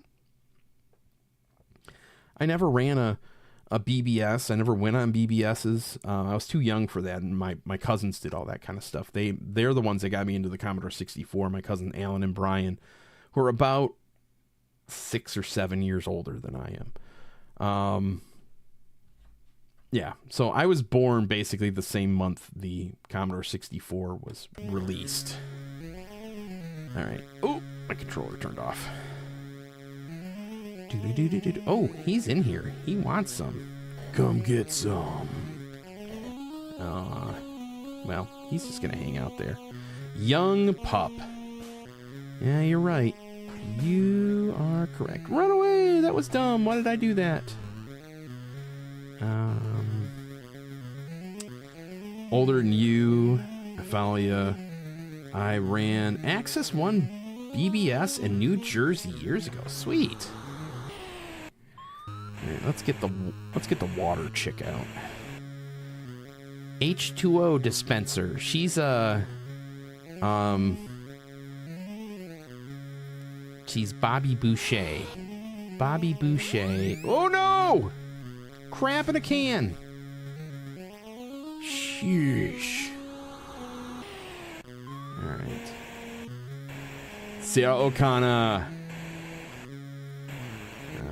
We'll use quick reflexes, dude.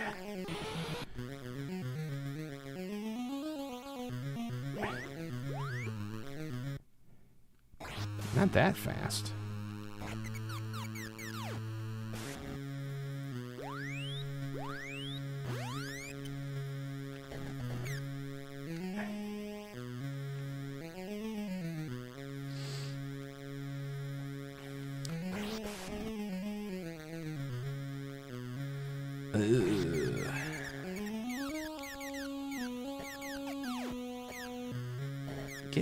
Okay, let me in. Okay, got that. All right, cool. Oh no!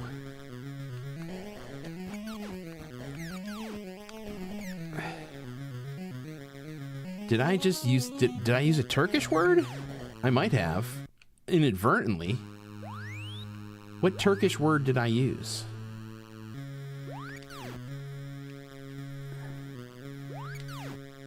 Say like Moin Laven or something? Oh crap. Oh, dang it. I don't want to die.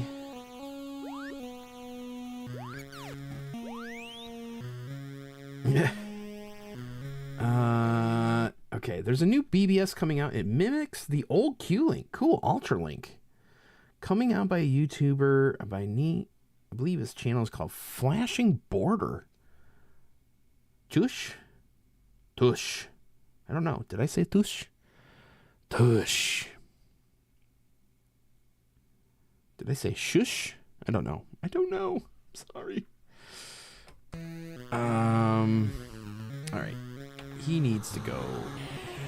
He needs to go hide for a little bit. All right. Back to Captain Boobs. All right. Now we need somebody that can... Never mind. I'm sorry.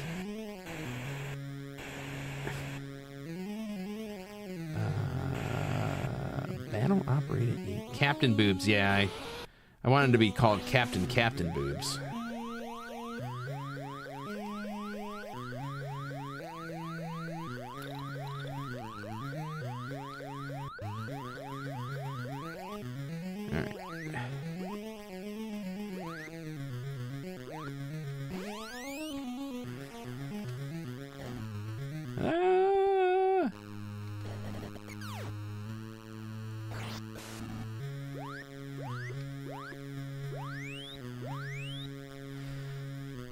All right, I'm in and out tonight.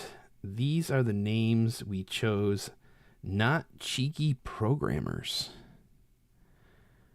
No, I think I chose. Well, I chose Captain Boobs. I'm sorry. I'm sorry if that offends you. Okay. All right. I don't want to go at it this way. 1 second. I need to make this screen more useful to me.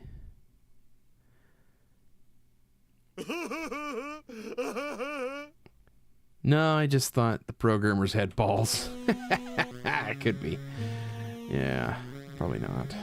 Oh, lordy, look at the size of this room.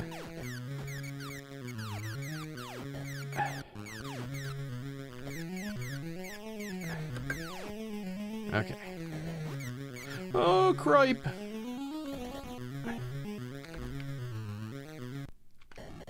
Oh, lordy. All right.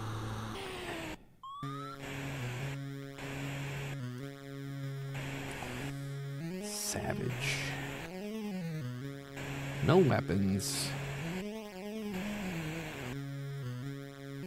William Reese, even though he's almost dead.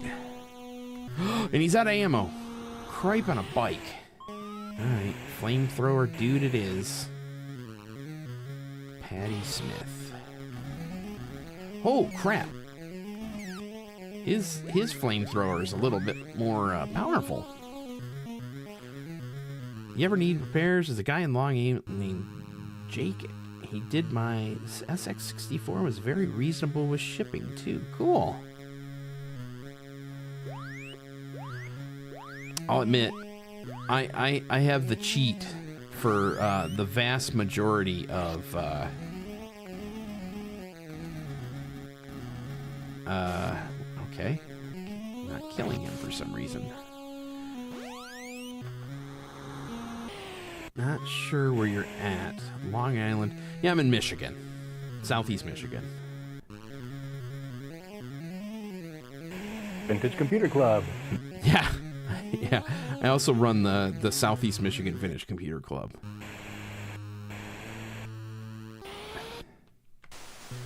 Take that. Well, at least until we get a board elected. And you get to kick me out? Yeah. Need more hot tea. I'm pretty sure you'd be on the board until we kick you out, but I don't think anybody's going to kick you out. Yeah. Well, and here's the thing. I figured it needed to be an option. That's all. It wasn't that I was like trying to abscond from my duties. I'm just kind of saying, I'm just looking to. I don't know what I'm doing here. I think. Okay, here's a room.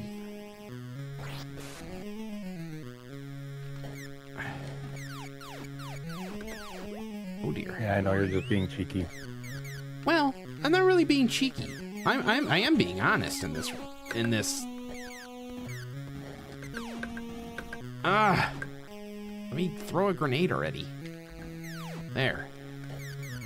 I'm dead serious when I say if someone wants to replace me, all they gotta do is vote me out. I meant, so that's what I'm stating can be the goal, you know? I'm not trying to kick myself out. Okay, I think I've cleared... Have I cleared everybody off this floor? Oh, there's one left. There's one left. Yes, just search SE Michigan VC Vintage Computer Club. We also have a website. That's semvcc.org. Make sure you just do www because it's a redirect to a just www. It's not a secure site because it redirects to a Blogspot site.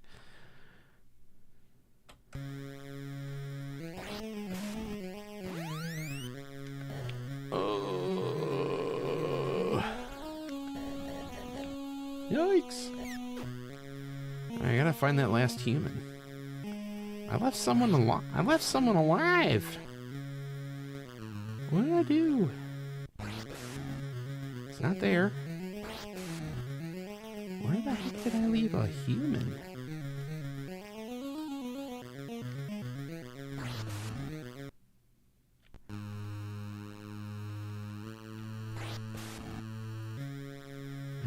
Not there. Okay. Not there. Whoa, no. Run. Oh, I went through this already, I think. Oh, no. Okay. Shoot.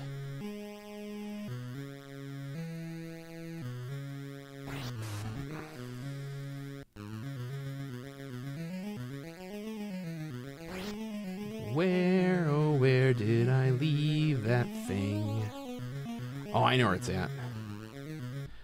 I am gonna need private H2O dispenser. 'Cause this thing is fast. There it is. Right there. Alright, I have won the level. I need somebody who is more alive and can read blueprints. Oh, lordy. Okay. Run! Run! All right. Sweet. Excellent. You'll find links to the Discord in there for Semvec. Specifically, I don't have it set up quite yet.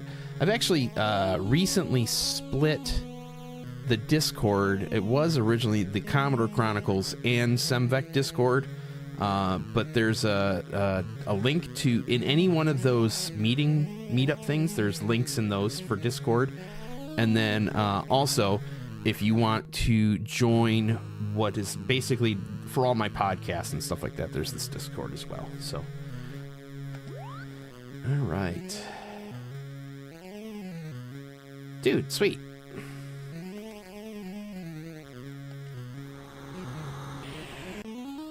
Oh no, I dropped myself in a bunch of guys.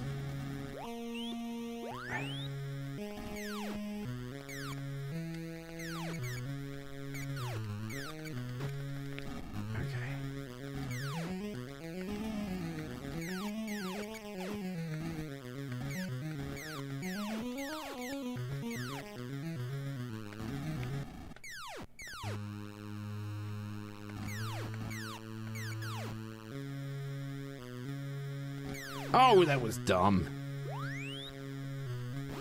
I just cooked a human.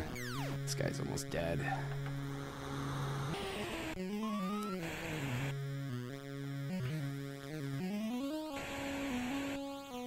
He's almost dead. He's almost dead. He's alive. There's one of those. Oh, son of a gun. Gotta use the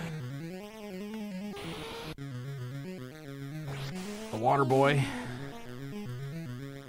Oh, lordy, that thing's way down there. Alright. Now I need the battle unit, dude. Oh no, I'm out of ammo. Maybe not this guy? Is there another guy that's a battle unit operator who's not dead? Oh man. Now let's roam around with Silkana. She can freeze the water for a little bit.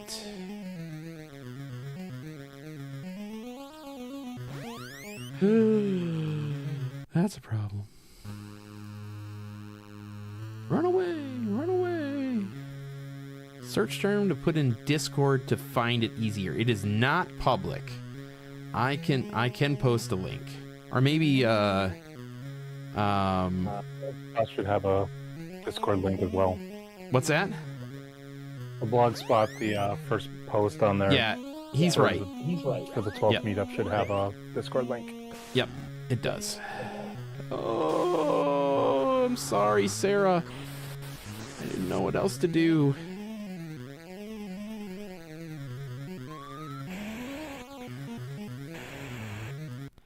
Sarah's dead.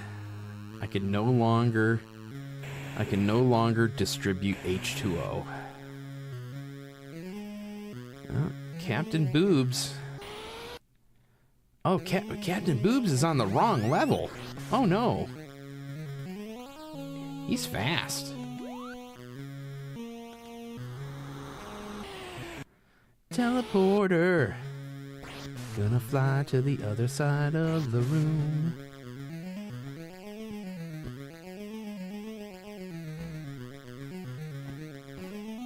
Oh, this is not what I wanted, but this'll work. Run! Alright. Now I can use Chat 64, Bart and Theo. Bought it on Etsy. Pretty amazing. Now is that tied with the... Maybe I gotta turn this music down. It's grating in my brain. I liked it at first.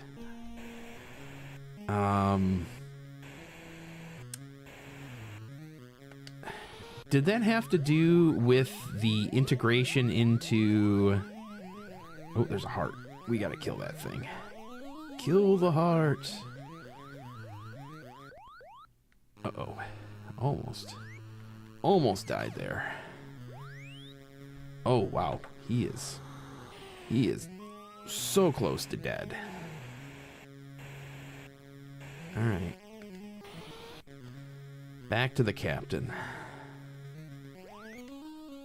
Captain Boobs. Gonna make the world something zero. Captain Planet. Oh. Captain Take Boobs. pollution down to 0. He's our hero.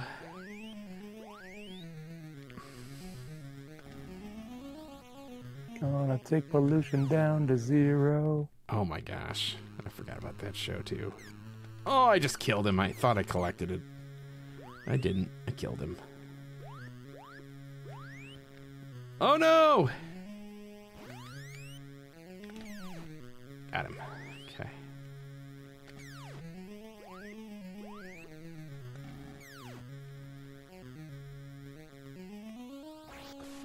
Alright, so this guy needs flame on. No, not the legally distinct Sarokana. Oh no, I thought he couldn't grow in here. Oh, that's a mistake. I might have to stick with Private Boobs. Or Captain Boobs. Captain Boobs. Private Brown has a bunch of health. Alright, let's go with Private Brown. Oh no, no, I forgot. Brown is the one that has a She welds holes. yeah, she welds holes. Son of a gun. That's problems. It stinks because health doesn't make you healthier. Or food doesn't make you healthier. It makes it so you don't walk so slow.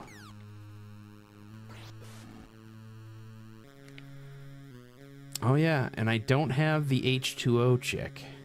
Lady, individual. Would you die? Die. You'd think she'd be able to carry a regular gun and a squirt gun. But no.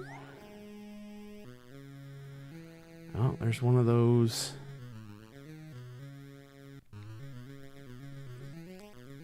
Stamp on stuff. Oh my gosh. Look at all that.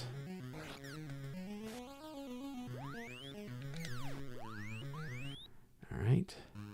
See if we can make it up to this and not die. We didn't. We did it. We did it. Alright. Alright. Who's going to sacrifice their life? That can drive a battle unit. Kentucky, it's all on you, man. Got him. Got him.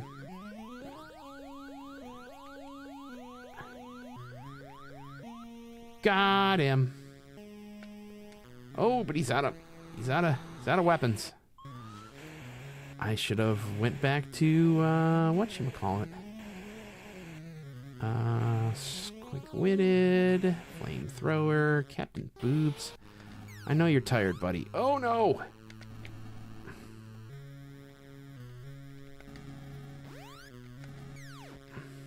Okay. Alright.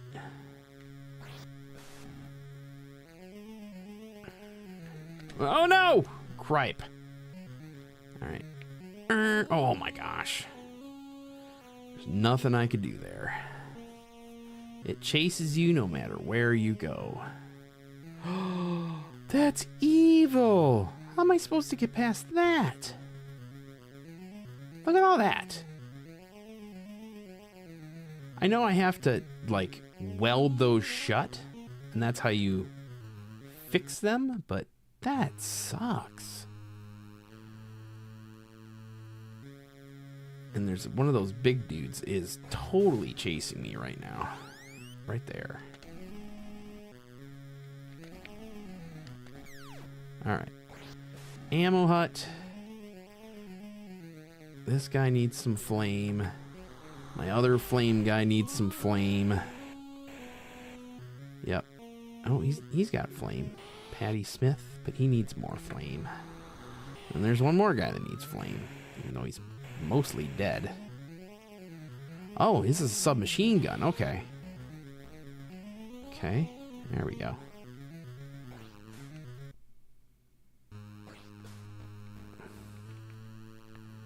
Okay, who else? Food stores. Who's really fatigued? Kentucky is. Captain Boobs is. Holy cow, he's exhausted. Need to eat a whole bunch of food. Get better, Patty. Okay. He's fine. Guess Sly can, even though he's gonna die. Oh, I can't get food with him? There it goes.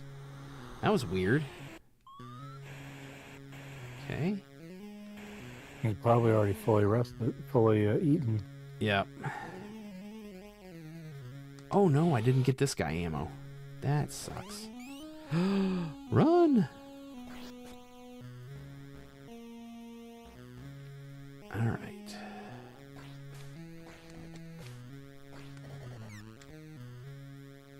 Discord says I don't have permission. So there is a way to get you accepted, and that a private message was sent to you by something called Security Bot. And if you do the CAPTCHA that they sent you in the private message on there, we had some problems with people raiding and leaving inappropriate things in the Discord. So we set up a kind of a barrier to that.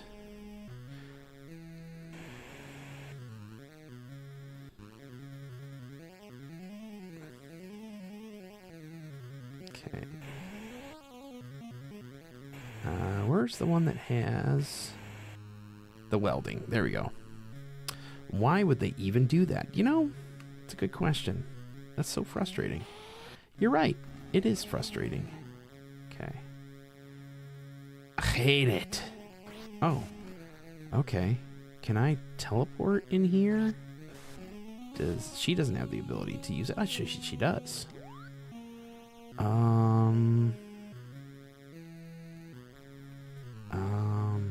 Is it down here? No? Oh, it's right in here. Okay. So we're gonna go like right here. Oh, okay. If you're going into the anecdotage one, yes. That one's just a green check mark. You have no weapons. You're gonna die. Yay, so is mine. Oh, I missed that. Breezy's back. Yeah, I had some crazy stuff happen. Oh, I'm sorry about that. Yeah, there's a Jimmy Z on one. And not a Jimmy Z. I'll send you an invite to Senvek as well.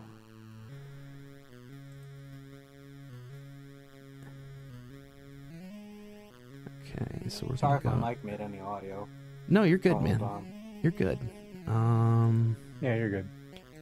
Eric, would you do me a favor? Put a Discord link for Semvek in the anecdotage general link for Jimmy Z, or invite Jimmy Z. If you're available to do that. Yeah, I'm on it right now. I'm probably gonna do so. I'm gonna make it never expire, so it's permanent. There We can should just be link to it. there should be a permanent one out there. I can never see any of these links I generate. If you go into server you might not be able to go into server settings. That's the problem. Yeah. But yeah. It looks like he joined. So yeah, he joined. Yep. So Jimmy, you would have gotten sent a CAPTCHA link from SecurityBot. I should have not just left it like that. Ugh. Okay. Oh, yep. Thanks for getting that, Breezy.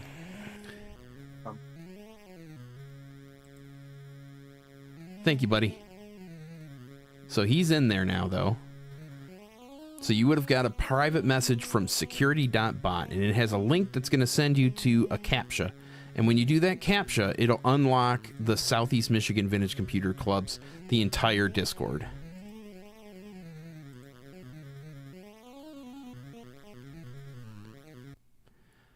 All right, I need the one that does the welding. That went all too fast. Good. At least it wasn't, agony. There we go. This guy. Oh, this is bad. This is bad. Oh, gosh. Cool. Yeah, cool. I just transferred 2 Discord boosts over here, and now there's you can change your audio quality for the channel if you want. Oh, no kidding. Is it bad? No. It's just a feature. If you get boosts, you also okay. get more emoji slots and whatnot. Oh, cool. Yeah. Had 2 I boosts. at least want to hit server level 3 so we have our own. We can actually make our own Permanent link URL. Yes. Yeah. That's not happening anytime soon. I'll tell you what. Is it expensive?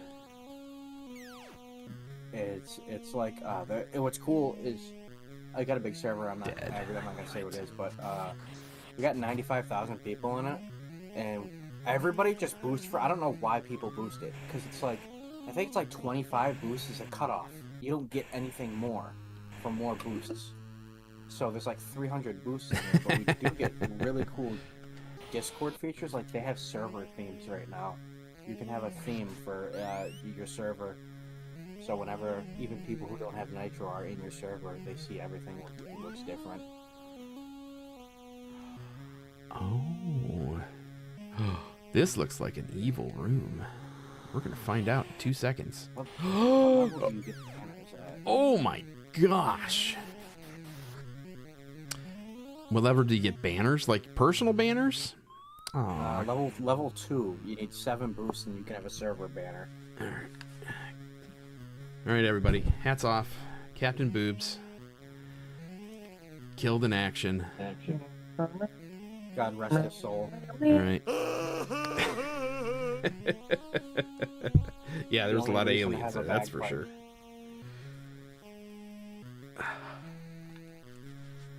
Ah, that sucked. He died. He died as he lived as Boobs. All right, so we've got Patti Smith, not to be confused with Patti Smith, the singer, who has Jack Squat. I can't use him anywhere other than for the computer. William Reese is fast and has a bunch of rounds. Oh, I gotta go back through here. Dang it. Oh no. Duh. It's kind of doing what that's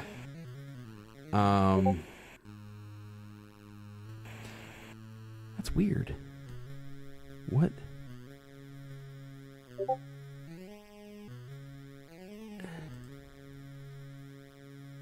Oh, cool. All right. All right. Jimmy Z's part of the party.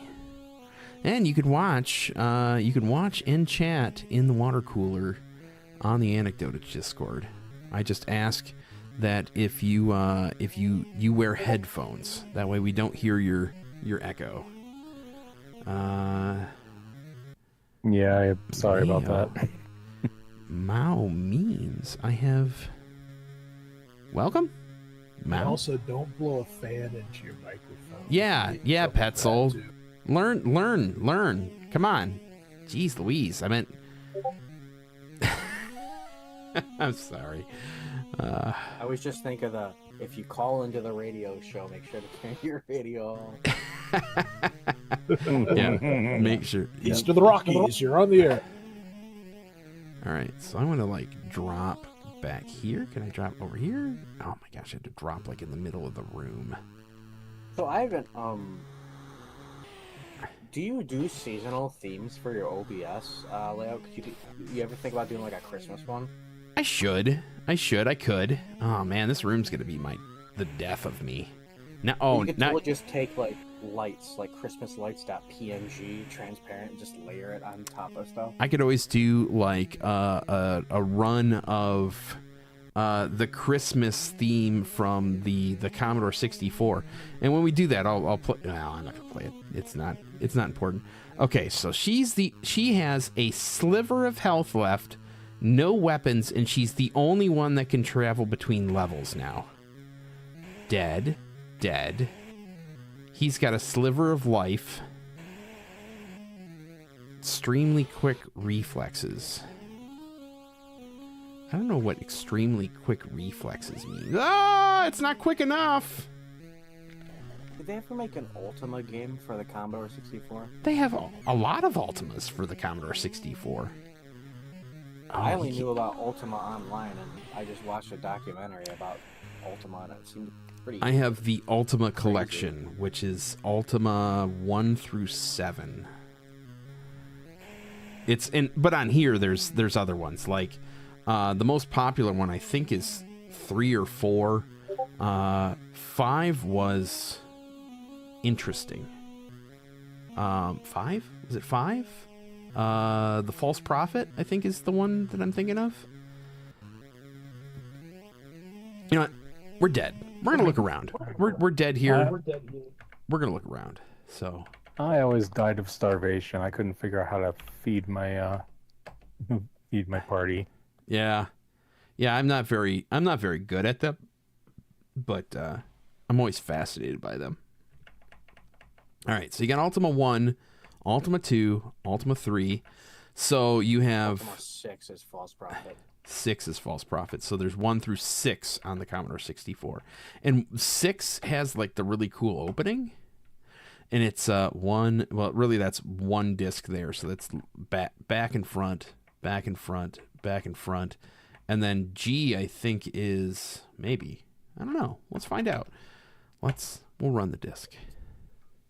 I should get like a little retro computer set up so my dad can play Ultima online. Ooh, you My should. dad used to play the hell out of that.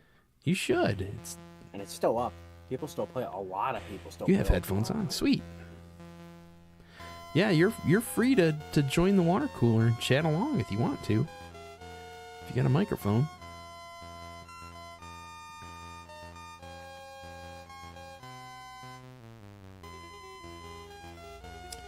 Hearing only through the laptop speaker. I think they need to change settings. Yeah, probably. Oh my god. 7,000 to 8,000 concurrent players are on Ultima Online. Really? That's a lot of people. Yeah, I no, didn't think it was like that. I don't think you'll hear through the microphone. Okay. Well, here's the thing. Normally I stream every Monday and every Thursday right at this time. So between like 7:30 and usually 10 p.m.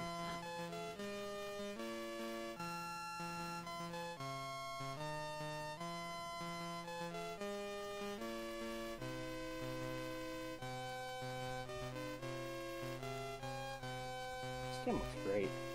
Yeah. Oh, Jimmy, do it in the anecdotage one. That's where I'm streaming from. So the first one you went through and joined, not the Semvec one. And there's a long story behind that. Anecdotage is for profit, and Semvec will eventually be not for profit.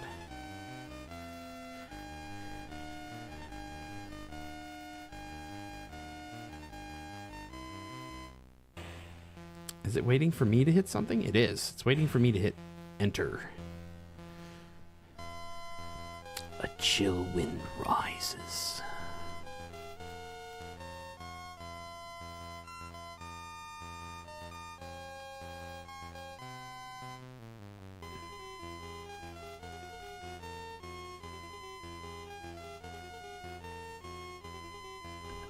Keep forgetting to hit the spacebar. I'm used to it going by itself on the PC version.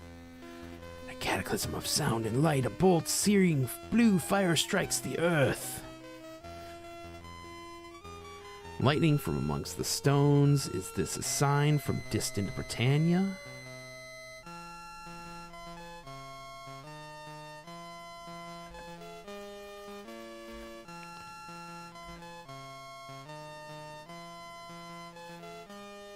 Ooh, that looks like straight out of BASIC.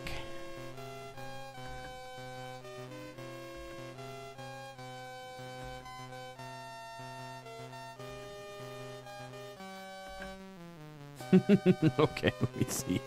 No problem, man. And if you end up on the Discord and you join the what's called the water cooler, you can you'll be able to hear my voice in the Commodore 64. So normally you can't hear that, but I have a device that allows me to pipe both through. So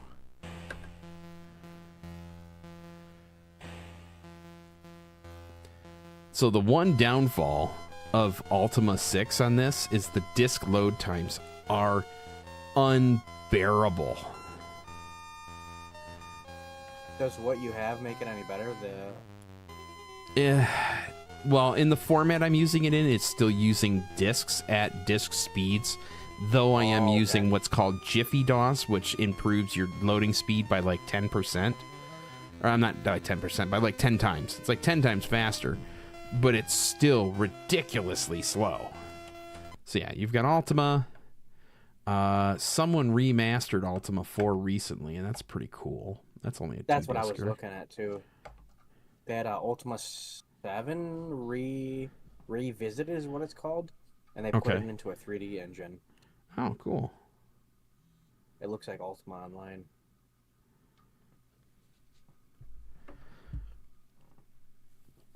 Have you tried it with an SD to IC? I've not. Should I play the Ultima series? I would love to watch that. I could. You could. I've not played it enough. The one I've played the most is the Black Gate. I think that's Ultima 6. I don't have a whole lot of experience with the Commodore 64 version. So like these games for me when I was playing as a kid, I always hear good things, but I miss the boat and tiger. I'm the same way. So I was introduced to the SSI games on a PC. And I was introduced from my friend John, who was like way smarter than I was. Way smarter. Yeah, I never touched any of those. So, and it's funny because I owned a bunch of that stuff when I was a kid. So, the most I got into on the C64, that was that. Oh, gosh, I'm trying to think. I mean, like probably in like the year 2001 or 2, I had Pool of Radiance, Hills Far, Magic Castle. I had a bunch of them. I had Ultima 5. I think that's Warriors of Destiny. But I never played them.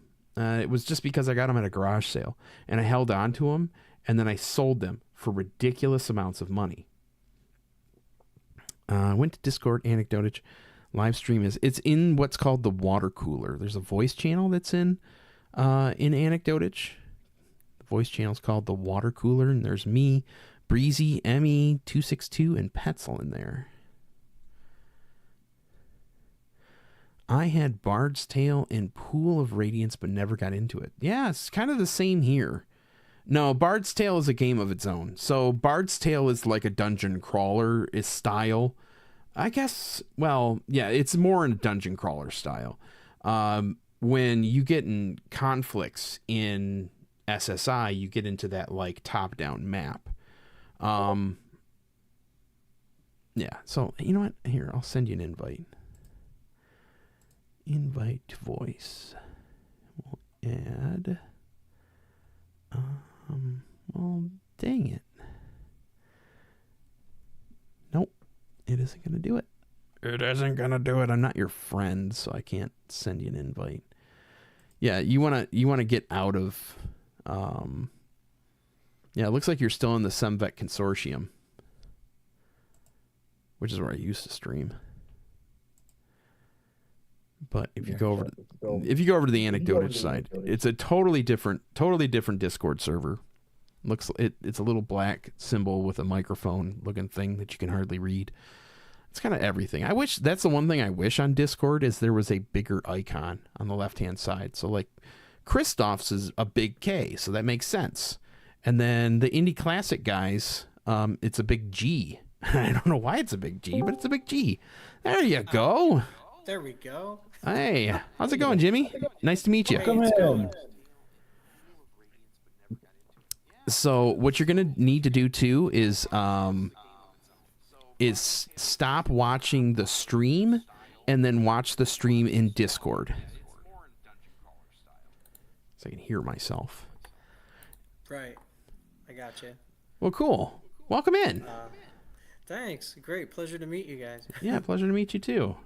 Yeah, good to see you. Good to meet you. Yeah, meet you. Yeah, I just gotta try to maximize the little window. Yeah, you might need to switch your into your headphones because I'm hearing an echo. Okay.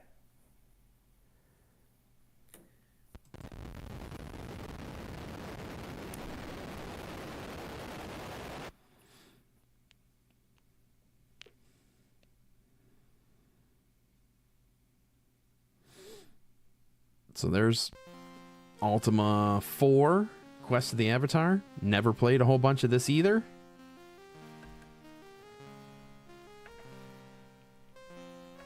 I have it in the wrong port. It's supposed to be in port. Oh no, my controller, the battery turned off. Nope, it's supposed to be in port 1. Interesting. Okay, my only experience with Bard Tales is the PS2 game, which I loved. People are praising this. No, it is a classic. It is. All of these are classics. So, yeah, Ultima. Maybe I just have to hit the letters. Yeah, I do. That's weird. That guy just turned into a fort. Oh, no. He went into the fort. Okay. Oh, no.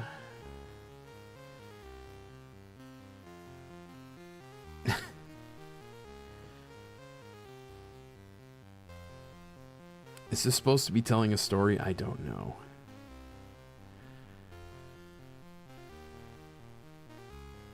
All right. So, Greetings. C64 television. This is the greatest game I've ever played. Matter of fact, you just shared, I don't remember which Discord it was on, but you just shared your Richard Garriott thing where you had replaced every tile with a chest. Yeah, so this is one of those things too.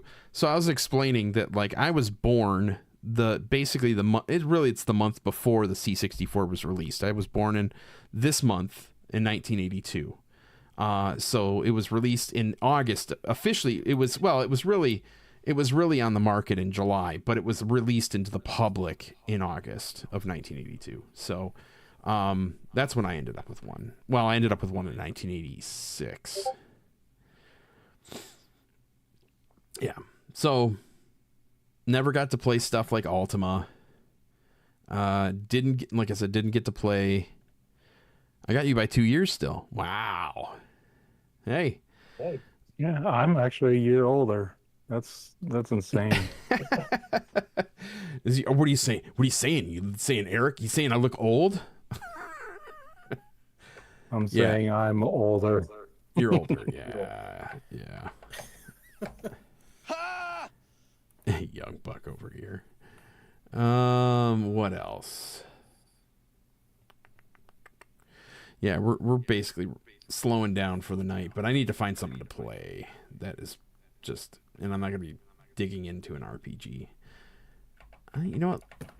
Let's try and give Impossible Mission 3 a college try again.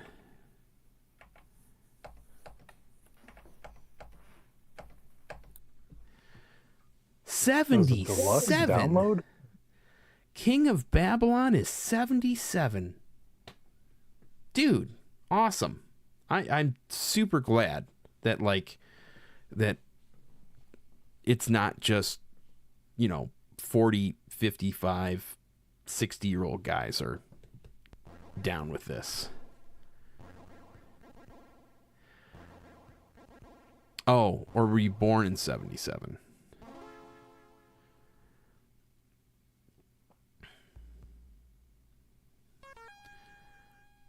Born in 77. Okay, I was like, dude, 77. Awesome. My dad would never watch this. Yeah, so you're 5 years older than I am. Ah, the year of the Star War.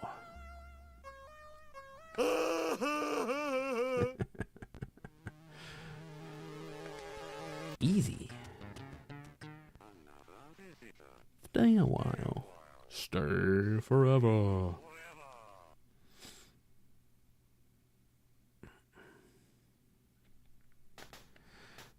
Let's see if I remember how to play any of this stuff.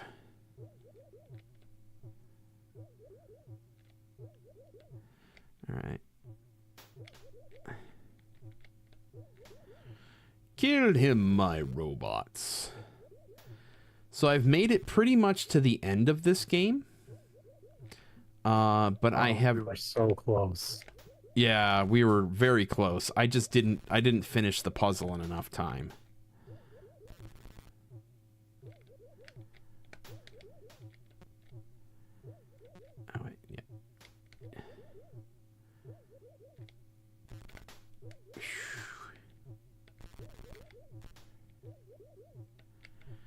you're a jerk.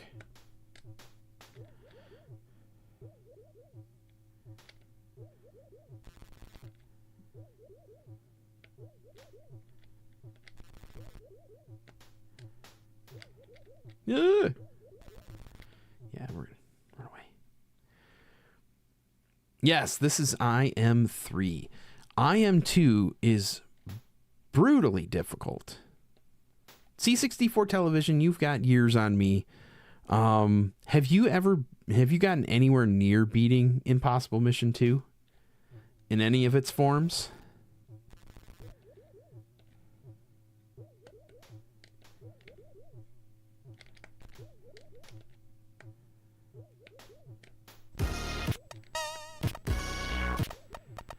Ooh, who followed?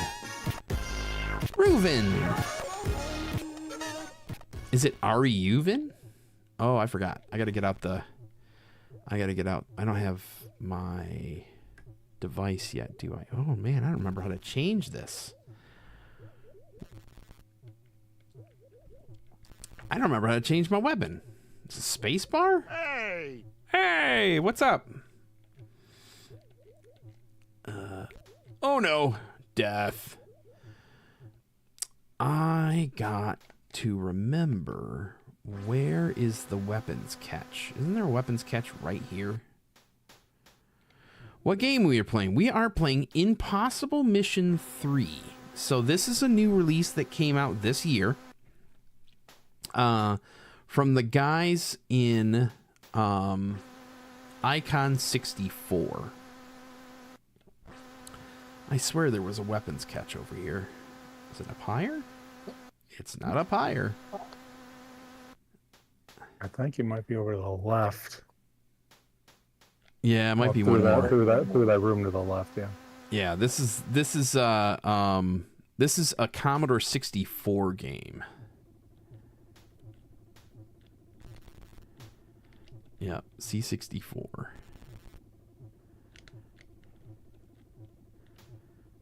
Oh, that guy doesn't have a laser. Oh, that was stupid. Oh, he's super stuck there. That's not good. Ah!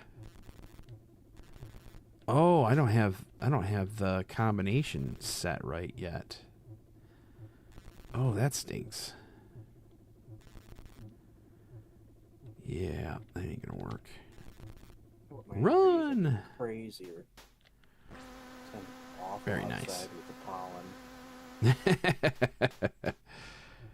I'll open my windows today. It'll be nice. It's weird because it rained heavily the other day, which usually kind of keeps down on the pollen a little bit. Yeah. Oh man, I got to route this entire game. I have no recollection where anything is at.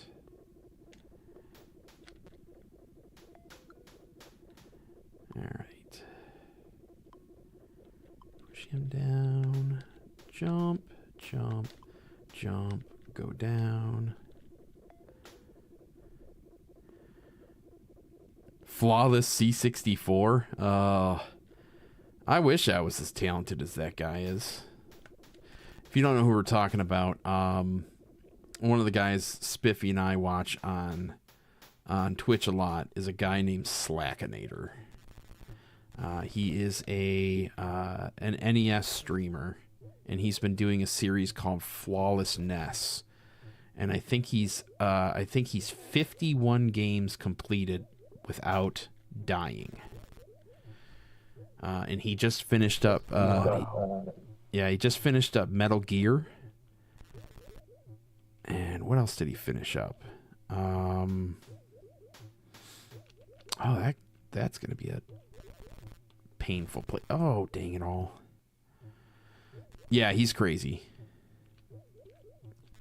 His big milestone that he just hit was The Legend of Zelda. Zelda 1 was, yeah, Spiffy's right.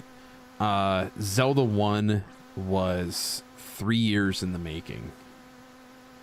Why do I feel like this is not the same area? Man, that looks like the Terminator. Yeah, kinda. So back in the, you know what? Let's just do that. We can just go through some things.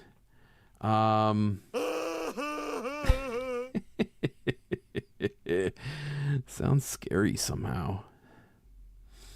If we go, I think I got it in classics here, and I think I have it in. This will work. So, this is my favorite Commodore 64 game of all time. Is the original Impossible Mission. It's one of the first games I played on a Commodore 64. The first one was Jumpman, and then Ye Are Kung Fu was up there. This was up there. Shoot, where were some of the other ones? Rambo, Commando, Rambo. I think it's, yeah. Thing in a Spring. No, surprisingly, I hadn't played that until in more recent years. No. First one was River Raid. It's a great game. I had it on the Atari. Well, I had it for the 2600, but I played it on my 7800. You've probably heard this line a million times.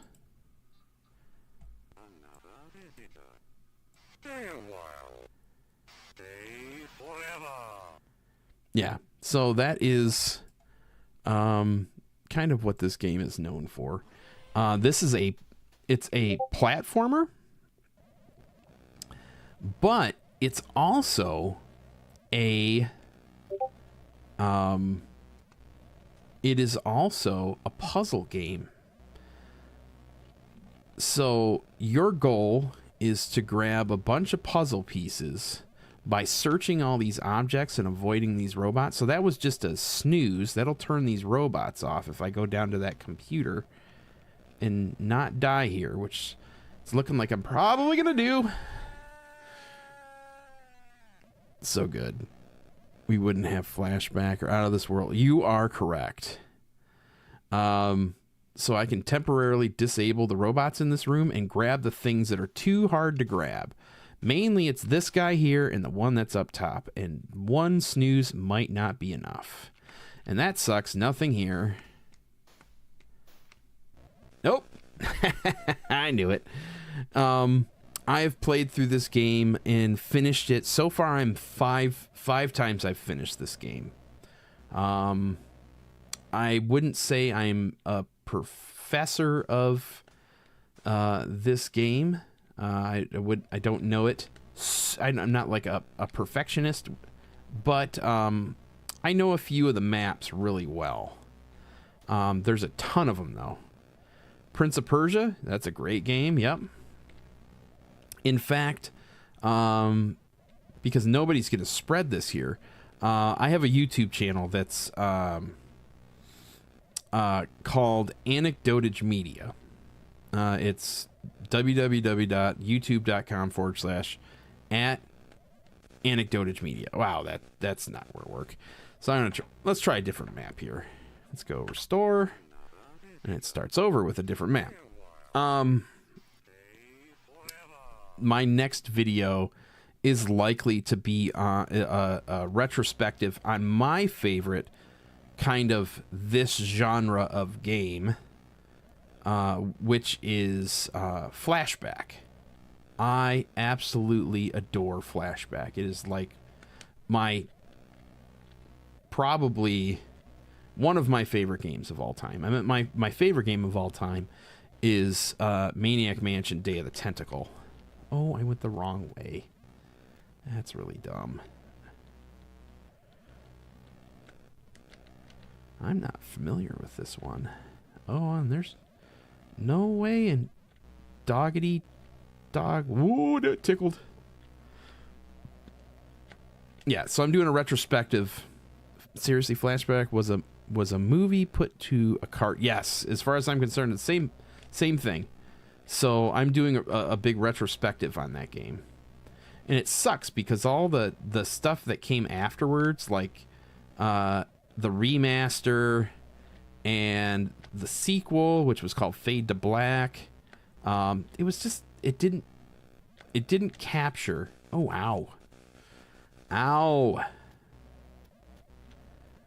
Wait for that guy, and then wait for this guy to turn around. Yeah. I got it. I got it good. I just returned the number 2. What is the number 1 to you? Oh, dang it, Jim. The remaster had clipping issues. Well, to me, it was almost like a game that just didn't need to be remastered.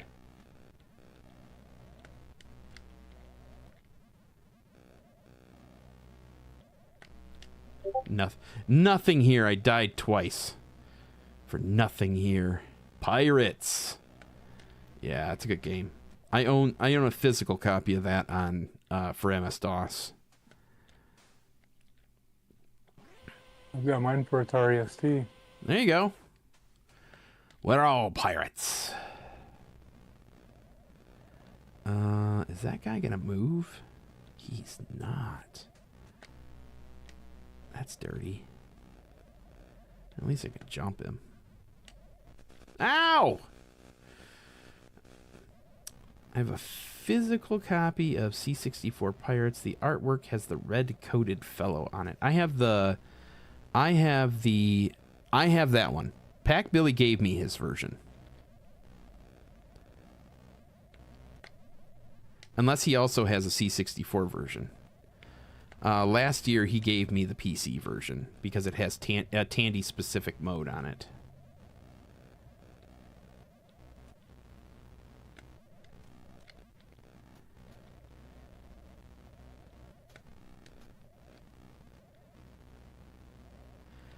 I don't know if this guy's gonna murder me. Oh, he's coming fast. Oh, no, he's just excited. Gotta go fast.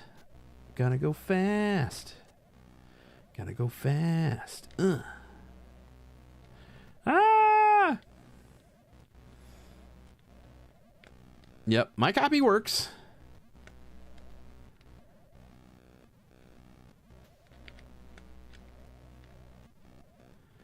Not original, though. Okay. Yep. Very lucky to have awesome friends.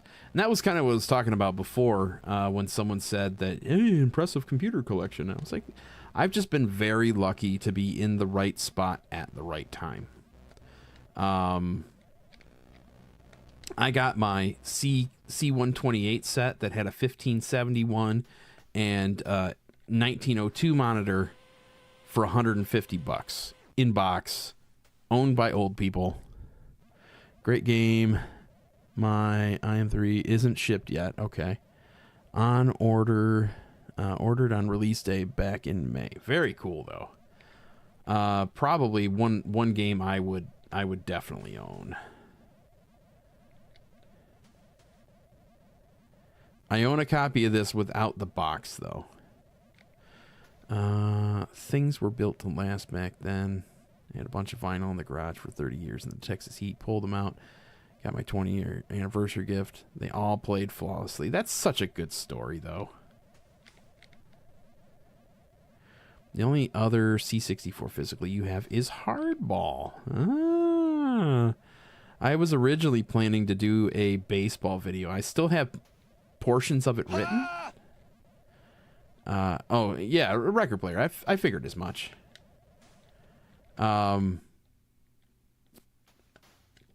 My exposure to records was basically through my dad. And I never really got to mess with them all that much. When he... Oh, boy. Oh, that's not so bad.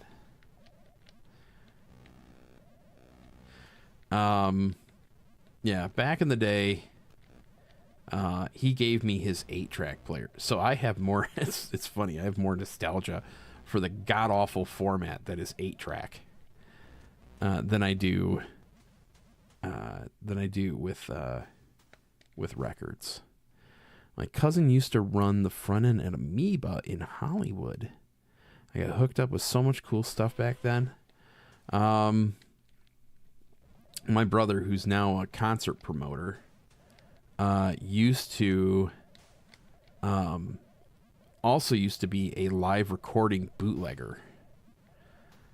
And I got lots of cool live bootlegs, like thousands of live bootlegs. Pretty incredible. Matter of fact, not only is he a concert promoter, he also he goes to all of these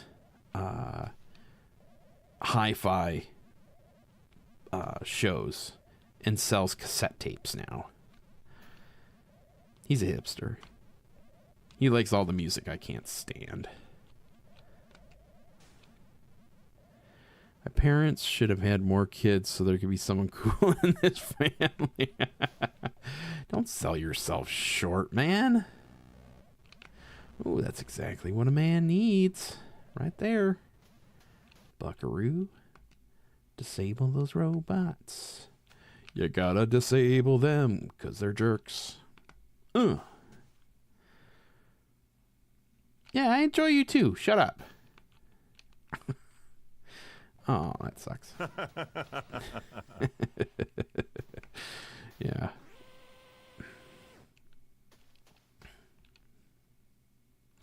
I don't need that right now. Cool is subjective. It sure is. And the older I get, the least I care that, I really don't care whether I'm cool or not. If nobody watched me, I was talking to my wife last night, and I explained to her, I stream because it gives me the excuse to play games. And it tells me to stop portions of my life to play games. So outside of streaming, I maybe play a game for an hour a day. No, not an hour a day, an hour a week. Maybe an hour, maybe 2 hours a week max outside of streaming. And that's usually research for episodes of the podcast. And oh, that was stupid. Oh, that was the wrong move. Back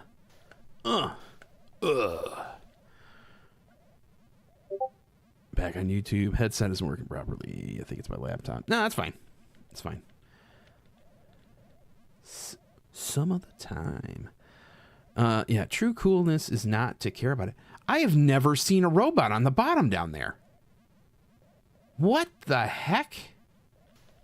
I've never seen a robot there. I've only ever seen the one that goes there. Oh, lordy.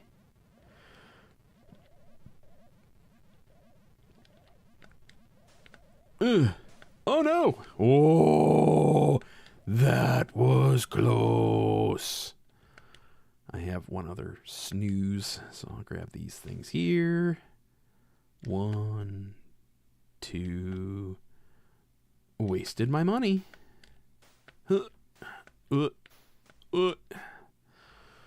Ah, what a waste. Love the animation. It's cool, man. Here's an interesting trick. The ball can zap you. No, it can't. Can it? I've never tried. Here's an interesting trick. If you just stand kind of the edge of this platform, you can walk one full step across this chasm and get to those shelves there. How was your 4th of July, Adam? What's that? How was your 4th of July? It was fun. I spent time with my buddy Jason and his family, and my kids are actually gone right now. They're doing service up in the island of Bois Blanc. Is that in Michigan? It is.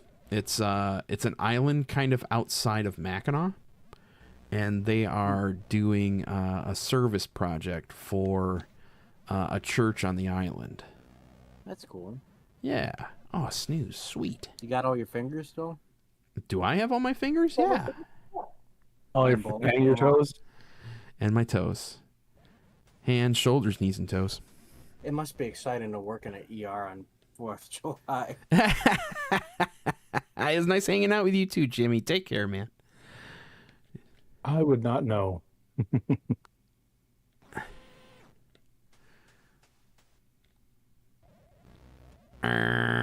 Oh, that guy's a jerk. Ah! Turn? Is it illegal to do fireworks down there in the city? Kinda, but nobody cares. That's the problem. I saw a post from a city in California. The police were using drones to find people that were lighting fireworks, and then they were citing them. That's kind of, we're in the future now. Reminds me of the balloon thing from The Prisoner. I don't think I understand the reference. Yeah, so there was a big story a couple years back. I think it was like 2 or 3 years ago, about a guy that lit a firework off of his head. Jesus. Yeah, so he was an idiot, and he thought he could hold a big mortar firework that launches out of one of those tubes. Oh my God. And he did it in front of his family. Ooh, Darwin Award right there. Yeah, well, That's not fair to his family. No, that is my cousin Jeff's friend. And he was there for that.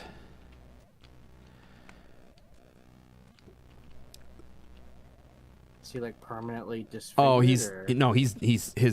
he literally cooked his brain in his head. Oh my God. Yeah. That's he very died. unfortunate. He died in front of his wife and children and my cousin Jeff. Absolutely terrifying. I mean, I cannot imagine watching something worse. And yeah, especially that you having your kids right there. That's awful. Yeah, he was drunk. Usually that's what happens. That. Yeah, trust me. I hear you. You don't have to apologize to me, but gosh, I mean, it's not I've never understood people that take fireworks. So, okay, nobody wants to kill me. All right, that's cool. I mean, they all want to kill me, but none of them are going to try and electrocute me, which is great. That's great. Oons. Oh yeah. Zzz. Run away. Oh, I thought I ran away. Saw 2 kids that suffered. What? Probably like whatever you call those. Bottle rockets? Sprinklers or bottle rockets. Yeah. Oh my God, sprinklers.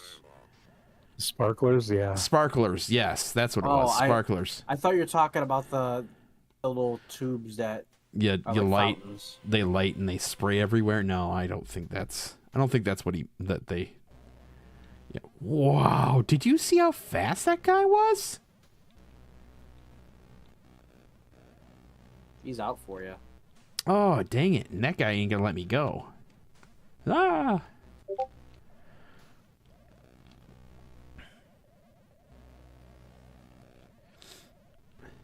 Well, you know what? I feel like alcohol is a major player in the Darwin Awards for fireworks.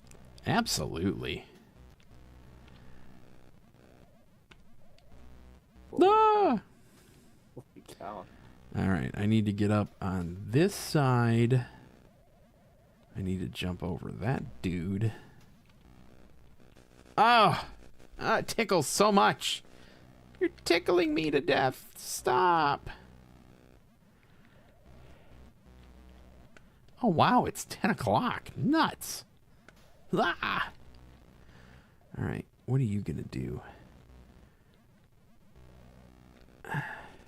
Oh, it's bull. When I We were did, talking about the 4th of July. That's what led to that conversation. yeah. What did I? Yeah, no. We were.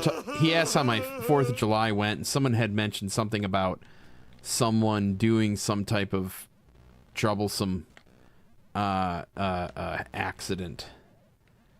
He said losing their fingers, and I told a story about my cousin Jeff's friend who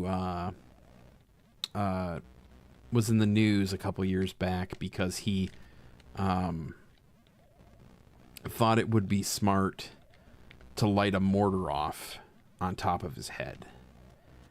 And he basically melted the top of his head and melted his brain and died instantly. At least there was no pain.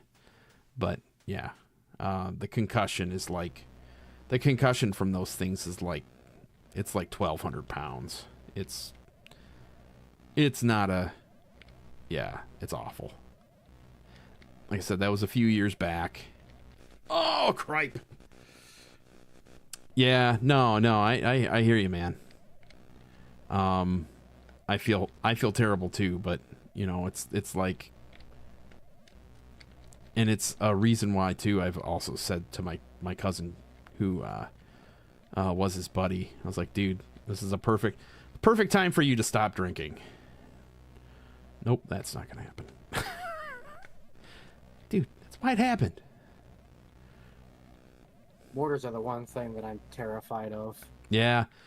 So you were asking too, do they allow that here? So no, in the bylaws of my town, yeah, it's crazy what you see when you go on in life. It is absolutely insanity. The neighbor that lives right over here, he, how do I explain it? He came into a windfall. Let's just say that. And, so he has proceeded to become, oh no! Ah! Not what I expected. At all. You're quick with it, though. You gotta be. That guy right there is going to be the death of me. I gotta shut that off. That guy right there with the second row here with the lasers, with the frickin' laser beams. Run! Wee! All right, cool. I lived in Grand Haven, aka Coast Guard USA, Michigan. Yep. My best friend decided to go wave jumping at the end of the pier, got sucked out to sea or lake, I suppose. Yeah. Oh, son of a tickle. You know, I have kayaks, and I live in a not awful driving distance from Lake Huron. Mm-hmm. I've always been afraid to take them out on the lake. Yeah. So my choppy sometimes. my son and wife have kayaks, but luckily, all the waters around here are pretty tame. I mean, I live in a town called Waterford. We have 42 lakes in the city limits.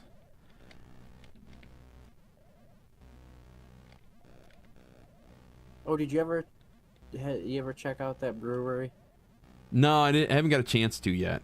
I liked when I go to Boat Fest. I'm going to I'm going to stop calling it Boat Fest. When I go to the International Retro Expo, International Retro Computer Expo, in Hurricane, West Virginia. I tend to like to bring something, and I've wanted to a bunch, and I keep forgetting to do it. But this year I want to before I leave, I want to grab a bunch of this drink, the other stuff I told you about, the crud, what's it called?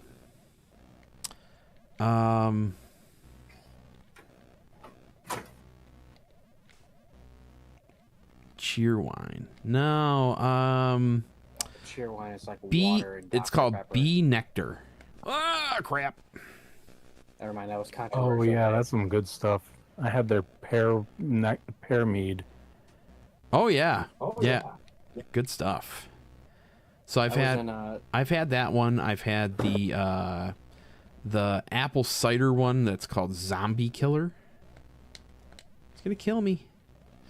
I've had the orange cream one out of Ferndale, which is you know where the Detroit Zoo is? Oh shoot. If you were to cross over I-696, you'd be in Ferndale. Yeah, bee nectar. Let me see how they spell it.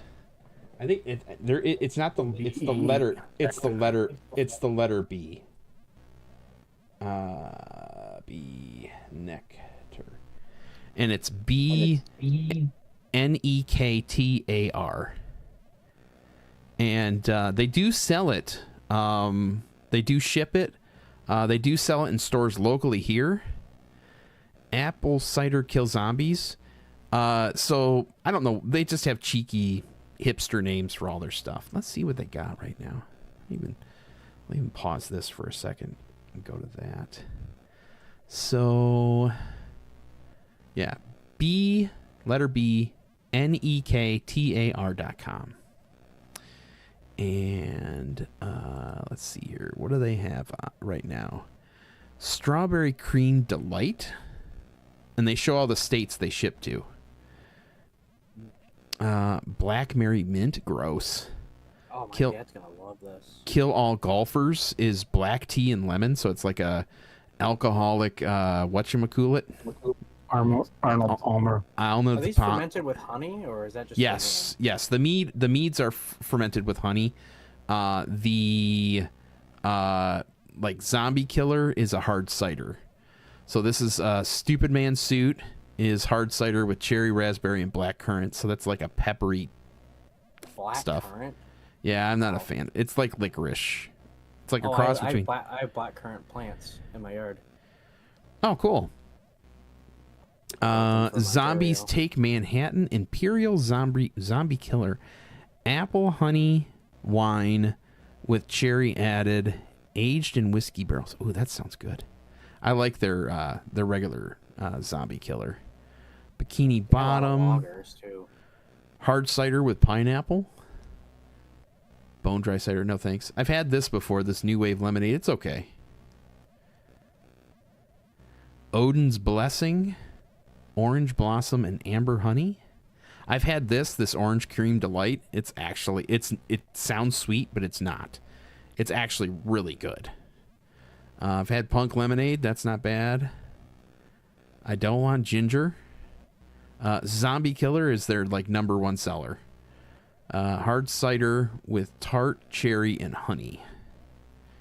I've had this Zombie Killer pack that's got cherry peach and blood orange. Blood orange was really good. And if you go into their tap room, they have more specials too.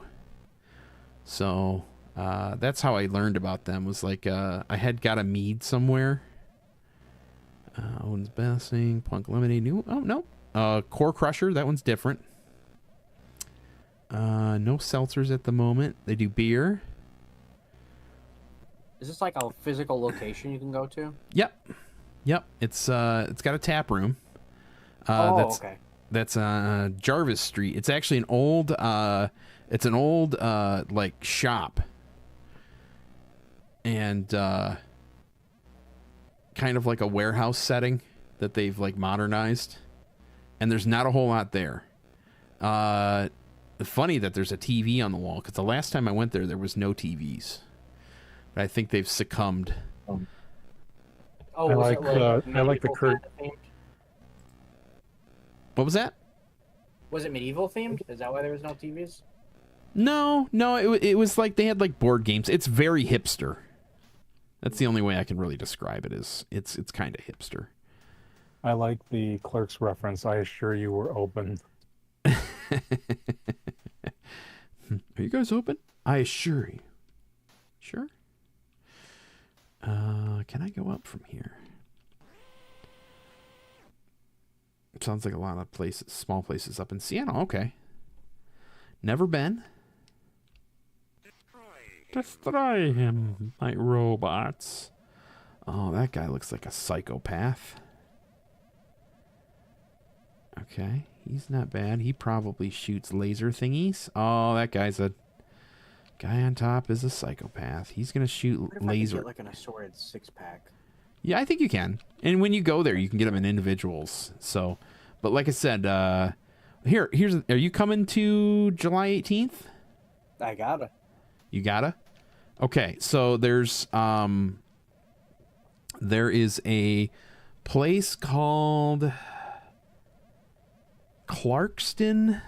Let me think here. The Wine Cellar. I think it's okay. And then there's also Anthony's. It's a gas station with a restaurant and a bowling alley in it. It's freaking weird, but they have almost all the flavors. The Clarkston, what is the name of that place? I'm not gonna be able to look it up right now. Is Anthony's Pizza and Party in Waterford? Is that what you're talking about? No. This is let's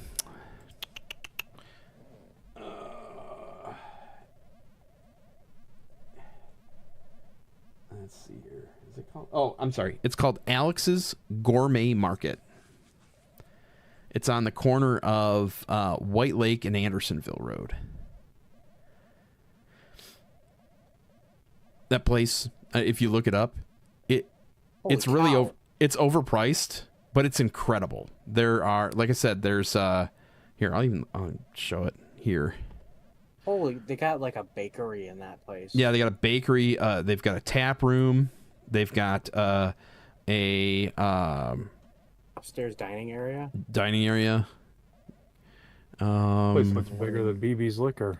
It is. I'll make sure to pull my car up to the pump and then go inside and eat. Yeah.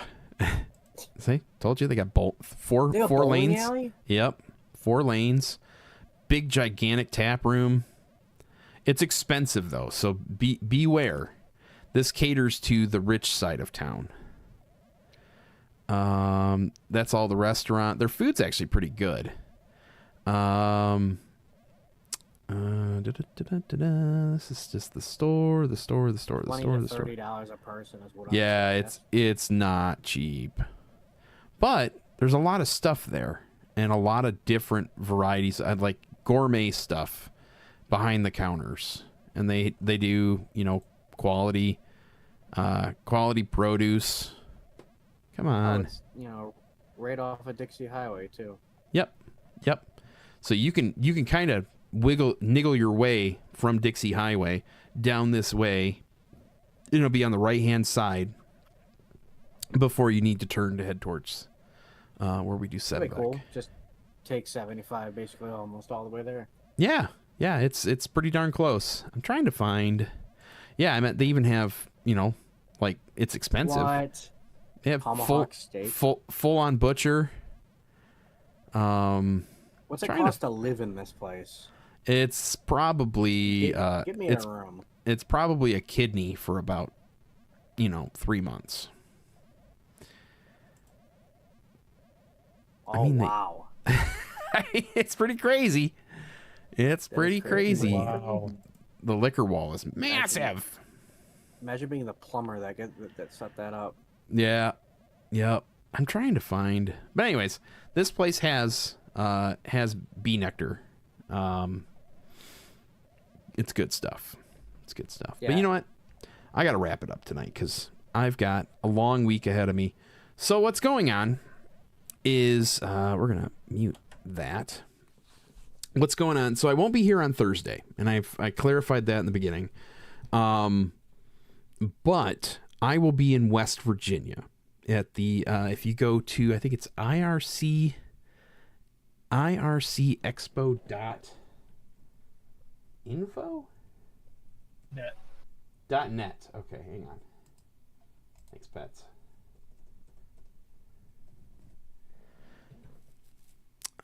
Checking if it's secure. I'm going here.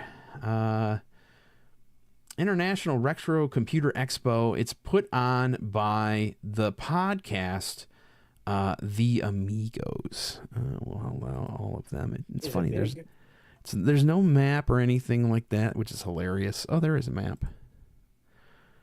It's not taking me anywhere, but is it big? It is not Semvec big. I'd say we average a year probably 50 people. You mean VCF Midwest big? No, not big like that. No, like 50, 55 people. But the difference here is between this one is I've been friends with these guys. Matter of fact, Petzel in chat that's where I met Petzel. That's where I met 48K Ram. That was there. In fact, Petzel, 48K Ram, and two other feathers. We all pitched in and got ourselves an Airbnb. So we're all going to stay together. And then by the end, we're all going to want to kill each other. And we'll be sick of one another and not want to see each other for another year. But I've gone 5 years in a row. This was the first like kind of retro meet I ever went to. It first started out in a conference room inside of a Holiday Inn. And that year it was probably 20 people, maybe 25 people. And then it was like 30 people the next year. And then they upgraded to an event space that had the most terrifying floor and ramp setup. We affectionately call the ramp to get into this top floor of this building, we call it the Donkey Kong stairs. They're basically vertical ramps that were up on, what do you think, Pets? Do you think that was like a 30-degree angle? Yeah, something like that. It was terrifying. And everybody was using your cart. Yes. And everybody was basically having to use like 2 or 3 people to get their stuff downstairs because it was so steep.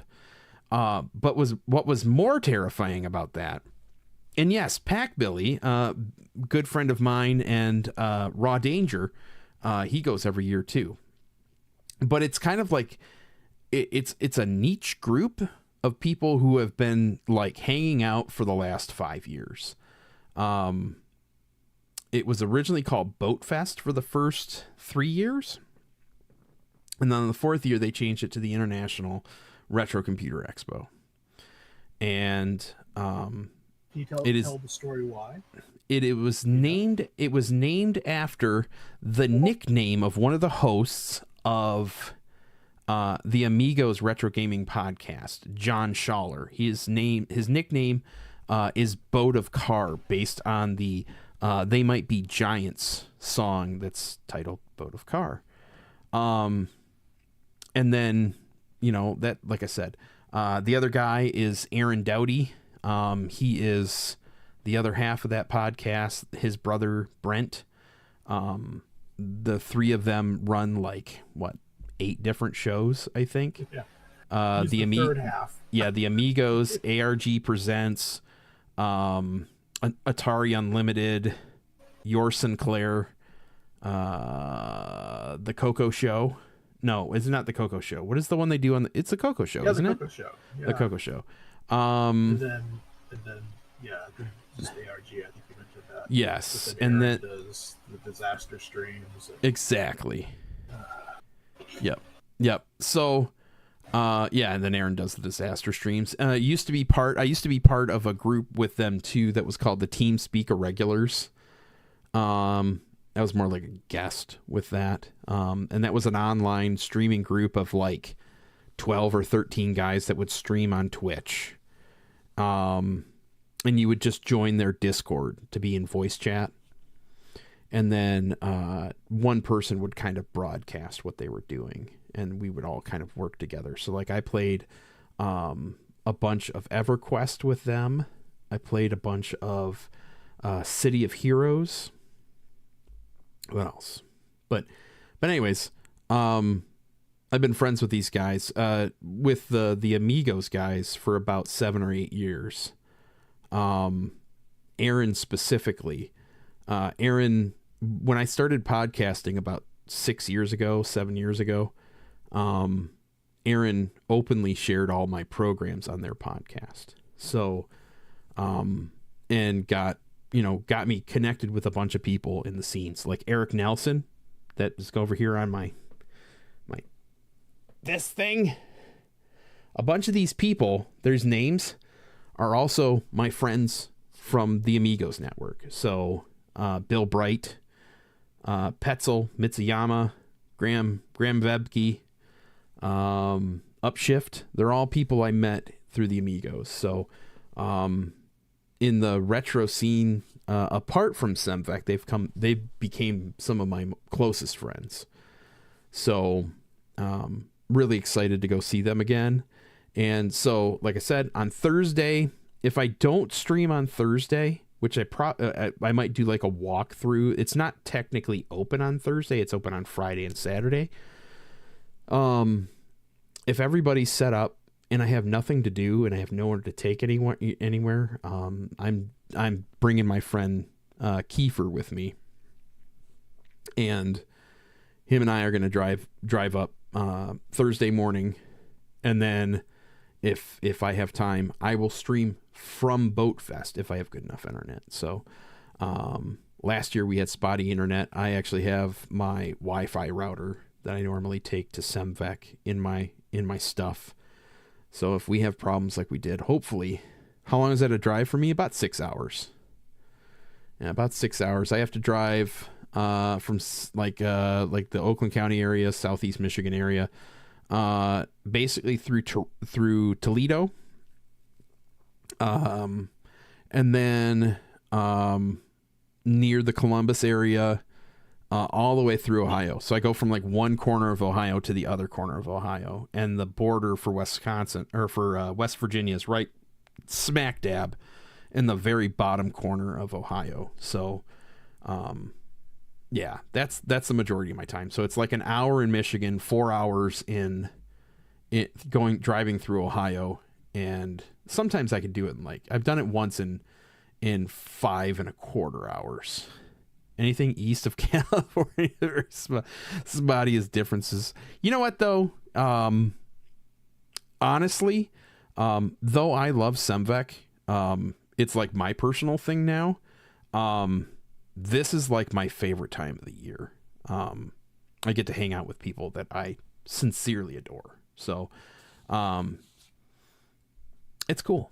It's cool. And it's a different kind of show. So like Semvec is very like new, and we're starting to get that like tight knit group. We've got the Erics, we have the Auger brothers, we have Al, we have a lot of people that are like diehard, go every time.